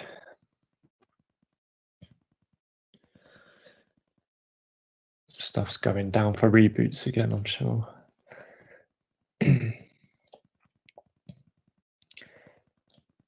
So if we jump back to our networking devices now, and we go over to switch, we can see that the 7150 C10ZP switch has added in nicely, just as we asked it to here. So if we click on that, then we get the overview of the switches. So if you hit more details, you know, you get the venue description, useful information and stuff here. So you can pull serial numbers, the firmware version, and so on. You can also see the number of ports that the switch has, disconnected ports versus connected ports, total number of clients, PoE budget. So you can see it's actually allocated 60 watts of its PoE budget to the access point that I've got here, which is 25%, and that there's no alarms there. Then we've got a cool little view here. So we've got the panel, and you can see if it's got the lightning bolt in it, it's a PoE enabled port, and that's the statistics for what's going on here. So we can see the port speed's 2.5 gig. It's using 6 watts of 60 that's been allocated, the port number and everything else that you'd need. Or if you wanted a individual port view, then you would hit that and that should come up. And we can also see where it is on the map here and the statistics for the specific switch over the last however many days it's been live. So I think that might still be provisioning slightly. So we'll have a look at this one for the port view. Okay. And then from here, you know, we can manage lags. If we wanted to add a lag, we can look at a specific port. We'll pick one that is down, and we'll edit that. Okay, so you can name your ports. You can enable, disable, PoE enable, disable. You know, if you see that a PoE device has been plugged into a switch and you're not on site, but you see it from here, and you know there shouldn't be a PoE device in there, disable PoE in the port and save, and that will remove whatever has been connected there. You can set the port speed to manual, or you can set it specifically for auto. And you've got the ability to add the port VLANs and tags and stuff here as well. So this is already quite comprehensive, but again, you know, this is just something that's going to get further enhanced with each revision and addition to Ruckus Cloud.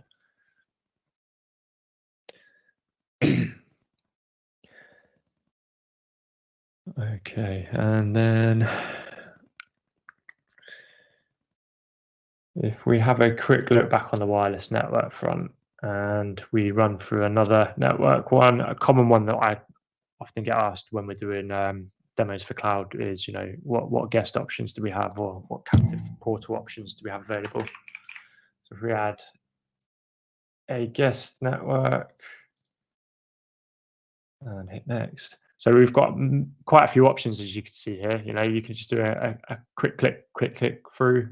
So just accept terms and conditions and they're on. We've got the self sign-in option, which you can then start customizing. So you can add the SMS token here. You can use social logins. You can specify specific domains, and you can even redirect the users for once they are connected. You can add your DHCP service for the guest WLAN from here too, and you can choose to collect the email address for users who connect to this network. You then have the ability to add some customizations to the splash page, and you've got the Wi-Fi for EU snippet as well that you can add in here too.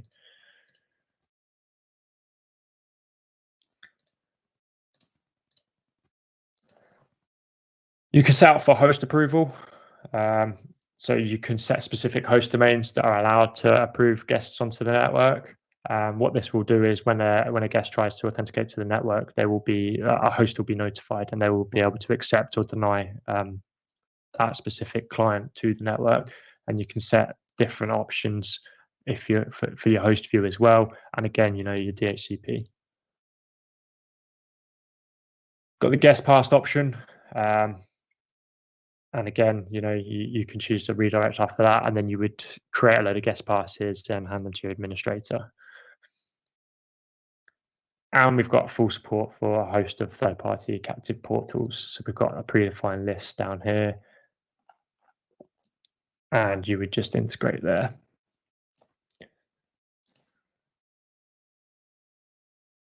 Again, if you were going for the cloud path option to manage, as we spoke about earlier, it's fully integratable with Ruckus Cloud here, and you would just set it up through the wizard here as well. Actually, Sam, on that point, we did have a question on managing wired and wireless clients on a private network, and I did respond to say that Cloud Path is the solution for that requirement. Absolutely. Yeah, and just to emphasize that Cloud Path and Ruckus Cloud obviously are integrated. We've done that work. Yeah, thank you, Daryl. So if we have a look at where are my networking devices gone, so we've got our switches here, and we're going to actually set up to transition to Ruckus Unleashed now. So I'm going to go from the venue. I'm going to go to Westcon, and then down here you can see we've got some switch settings. And what this will allow you to do is set the specific configuration profile or change it if you wanted to. You can add DNS, enable your syslog server, but importantly for what we're about to do, you've got the admin password for the switch here. So if you reveal that, then this will be specific to each venue, and you can actually pull that switch password here, which is something that we're going to need for the Unleashed GUI setup, which we're going to do next. So I've taken that password and I've written it down.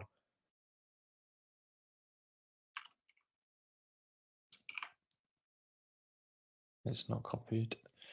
Manage copy password. Okay, and then we're going to go back to our networking devices. We're going to take the 10 port switch. So actually this is running in router code as well, but we're just going to delete it. So it will ask you to confirm any action when you go to delete anything from the cloud. But what this will do is it will actually, when the switch next reboots, it will stop it from connecting to the cloud first. Because if the cloud has the serial number and the switch goes to the cloud registrar, as it does when it first reboots, it will see that it's supposed to be on a cloud venue and it will just join that rather than the Unleashed network. So are there any outstanding questions on cloud before we move on to Unleashed? None that's on the chat. Okay, so if we pop over to this next tab, so what I've got here then is a Ruckus access point. So I've got an R750. I've taken it out of the box. It was on standalone firmware, so I've just flashed it with the Unleashed code, which is 200.9.10, and that's rebooted with it uploaded onto it, and I've not done anything else. So what we're going to do from here is we're going to just run through the installation wizard. So we hit the next, and we get to choose a name for it, and then the country code. This is important to choose because it will then set up your RF regulatory information. So make sure your APs are compliant to that. So you choose your right country code, and if you are going to be using mesh, you would enable that at this stage, but we are not. If you needed to use gateway mode, then you could set that up here, and you could go into the specifics of the details for that, going into the router IP, the WAN IP address if you're setting up a manual one, and then your DHCP pool as well. But we're going to just set it up as a normal access point joining network with a DHCP server.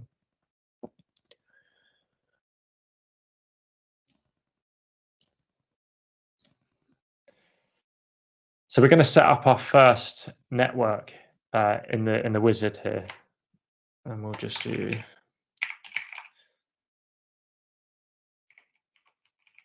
Westcon Unleashed. And would you like to protect it with a password? Everybody picks yes at this point, and then you could just double check what you've written in there as well. You'll have to set an admin username and password for the GUI at this point, and this is what you're going to use to then access the system once the Unleashed network is built. And then if you want to set up a password recovery, I strongly advise you do this if you're a network administrator.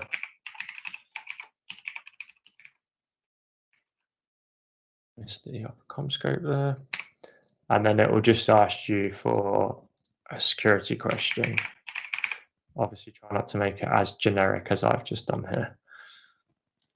But what that will allow you to do is if at some point you forget the password, or if you need to recover, then there's a way back in. If you don't do that and you forget the password, then you will have to factory reset the Unleashed network to regain access to it.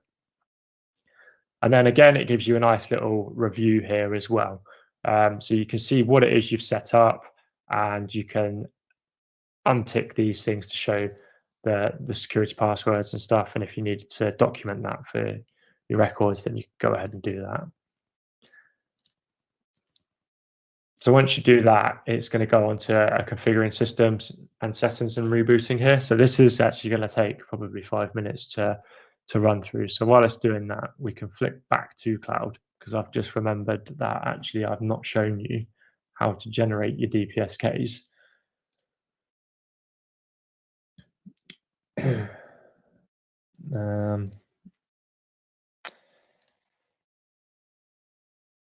going to have a mind blank here. Administration. So just while we're looking through this stuff, while I'm trying to find my DPSK screen, when you look through your administration, you can see your licenses and stuff, and you've got your total AP usage between the two as well, and it shows you when it expires. One thing to note about cloud, is if you forget to renew your license, it doesn't cut off your equipment. So I know that some manufacturers will pull the plug as soon as your subscription runs out, and that will cut you off from your service. But what we do at Ruckus is your last known working configuration will continue to run there while you sort out your subscription or what you're doing with your access points, be it reflashing into Unleashed or moving to Smart Zone or renewing the cloud. Sam, you need to go to create new networks, and it's in DPSK there. Add network. Yeah.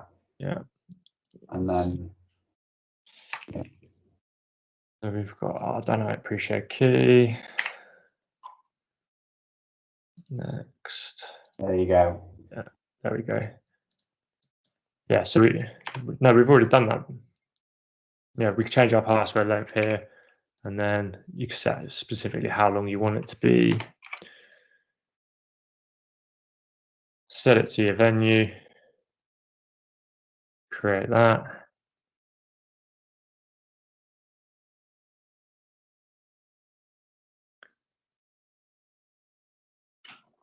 Okay, yeah, so that's your DPSK stuff.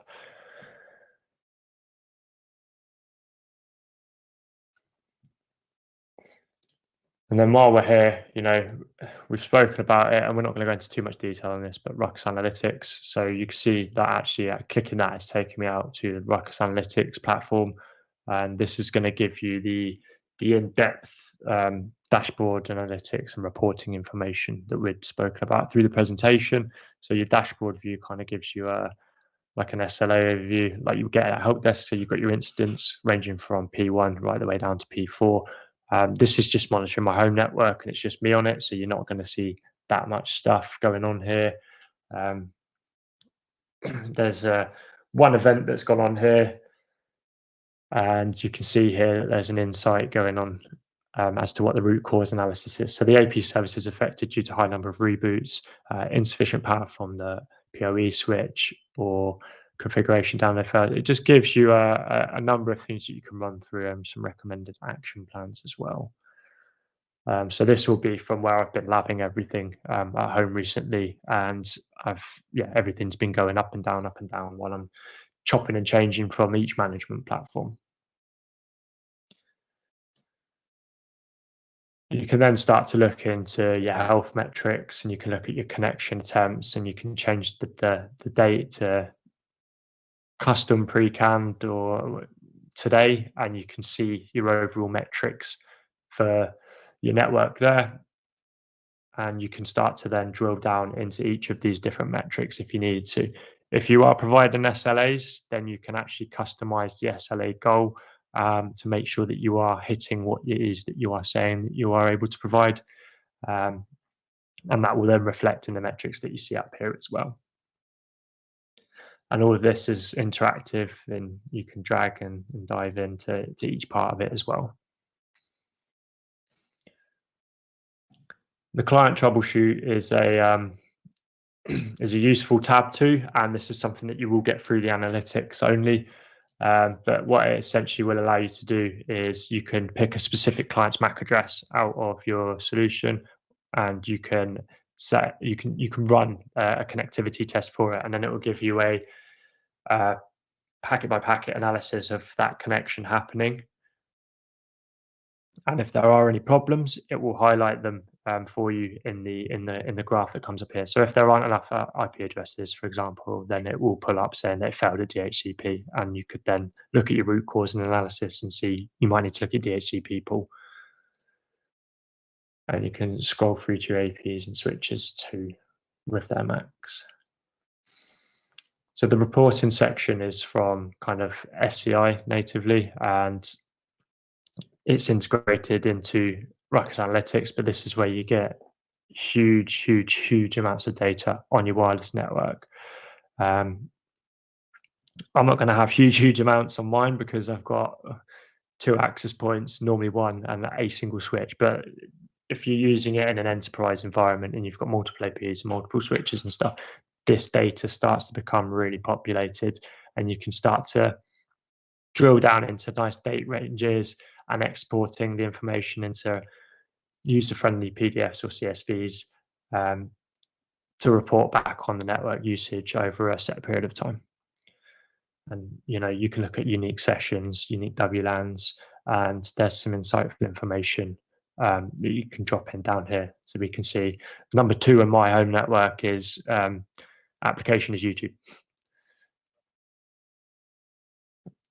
Again, the more data that you can have put into this, the more useful data you can take out of it. So we flip back to our Unleashed wizard. So this tells us that we're all done. And then we're going to log in with our credentials that we set up during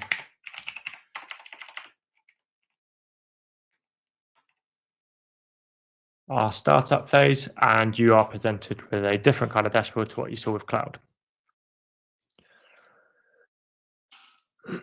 So it gives you a nice little prompt up here. Our Unleashed mobile app is now available. I do also use the Unleashed app as well to manage networks. And again, you can configure, you can monitor, you can check in, you can perform upgrades. It's a great tool to have.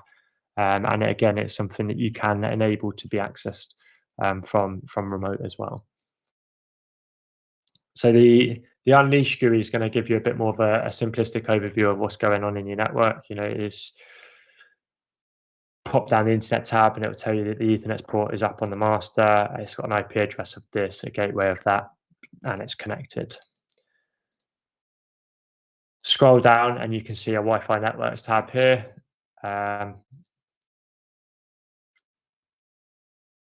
This is the one that we created during the wizard setup. So you can see that it's already in here. And if we wanted to just double check what it was that we had done, you can go from there. Or if you wanted to then start looking into the advanced features, then you could look from here as well. And again, Unleashed, for being the controllerless solution that it is, it does enable you to have some of the more feature-rich features from Smart Zone and Cloud as well. You still have the ability to add in your Wi-Fi calling profiles and do your ACLs. You can go into specifics on radio control as well. You can do things like enabling load balancing, band balancing, fast roam. And then you've got some other stuff as well. So you can enable client isolation, change the DTIM interval, and so on. But to create a network from Unleashed, again, this is a single kind of layer 2 network, and you would typically that's how you would install it. You would just have this one subset of SSIDs that you would apply to either a group of APs, because you can segregate them into groups, or just across all of your access points. So if we just have a quick look at that, you set up for your DPSK again, you WPA2, so it's an overriding password. 0IT and DPSK, so we're going to actually enable internal DPSK. By default, it's a 62 character length passphrase. For mobile devices, might be a bit tricky, but you can enable the mobile friendly when it expires and its validity period. You can also limit the DPSK generation to X devices, or you can enable shared DPSK. And if you just wanted to have one shared DPSK for a group of iPads, perhaps, say you had 100 iPads, you would just enable that with 100 shared DPSKs. And there you go, it's in there. It will give you your client overview as well, like you saw before. In Cloud, it gives you most of the statuses that you see there. You can also actually pull up the connectivity trace in Unleashed, so this is like a really premium feature added in Unleashed too. And monitoring of your APs, it is fairly simple as well. So you've got your list of APs would populate down here, up to 128. Show all of the information that you need to. Obviously, we've got no clients connected to this one.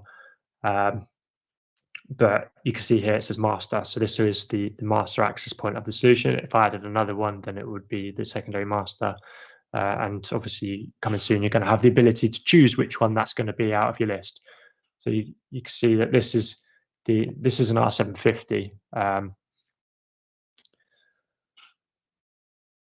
So this is an R750. So this is quite a beefy access point. If you had a load of R310s and a couple of maybe R750s, you would choose those as your master and your secondary because they have the most resources available, and they would be the most efficient at running the Unleashed network.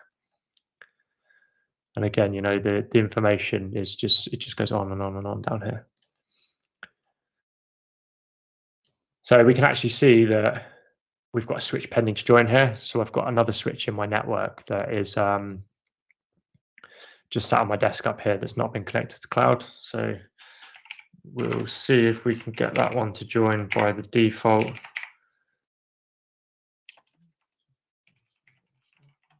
So the default username and password is super and sp-admin like you'd see with the access points.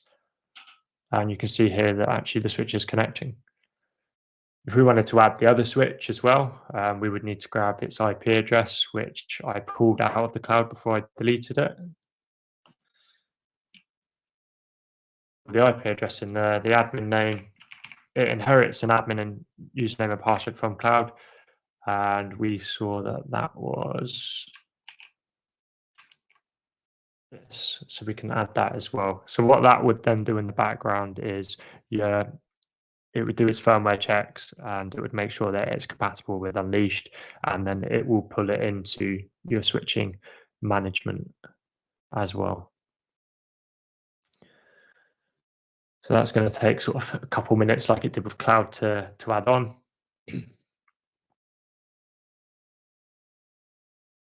So what we can do from Unleashed as well is we can actually dynamically we can do batch generation of the dynamic pre-shared keys. So for that SSID that we just created, DPSK test, we want to create, I don't know, we want to do those iPads.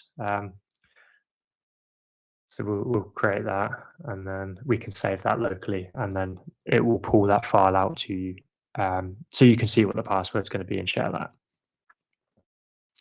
You can also then look at your generated dynamic pre-shared keys as well from here too.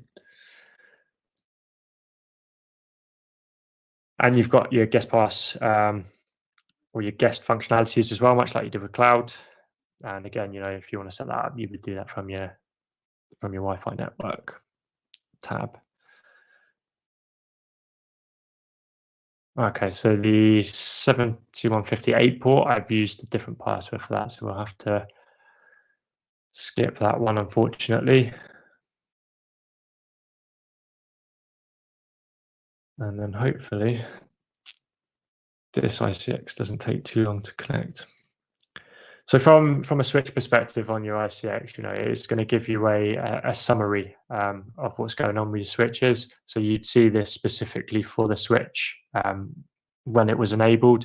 And again, you'd see you connected with warn available, blocked by admin and stuff. You would then be able to drill down further like we did in cloud to see the ports. You don't have as much configuration option. It's more of a monitoring tool from Unleashed. But again, I would hedge my bets and say that we would start to see stuff coming in the roadmap in the coming releases. And again, also you can only manage up to 8 switches via your ICX via your Unleashed solution. Considering it's 128 APs, if you put 8 full size switches in here, you're going to have more than enough capacity for your APs and for the ports around the site. I'm just conscious of the time, pushing 1 o'clock now, so I'm going to stop that one there. This unfortunately is not taking, it's taken a bit longer than I wanted to. So I'm going to open up to questions if there are any outstanding that hasn't dealt with.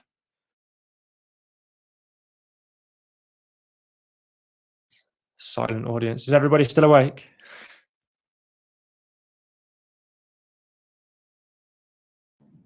I'm awake, Sam, and nothing new from my side. Thank you, Daryl. Thank you. All right. Well, I'm going to leave that one there then, guys. Thank you very much for tuning in. Thank you for listening to me for the last couple of hours. And I hope that you found this useful and insightful. And I hope that you guys will be deploying these for your customers in the coming future. That's all from us. Thank you very much, guys. Take care. Thanks, Sam.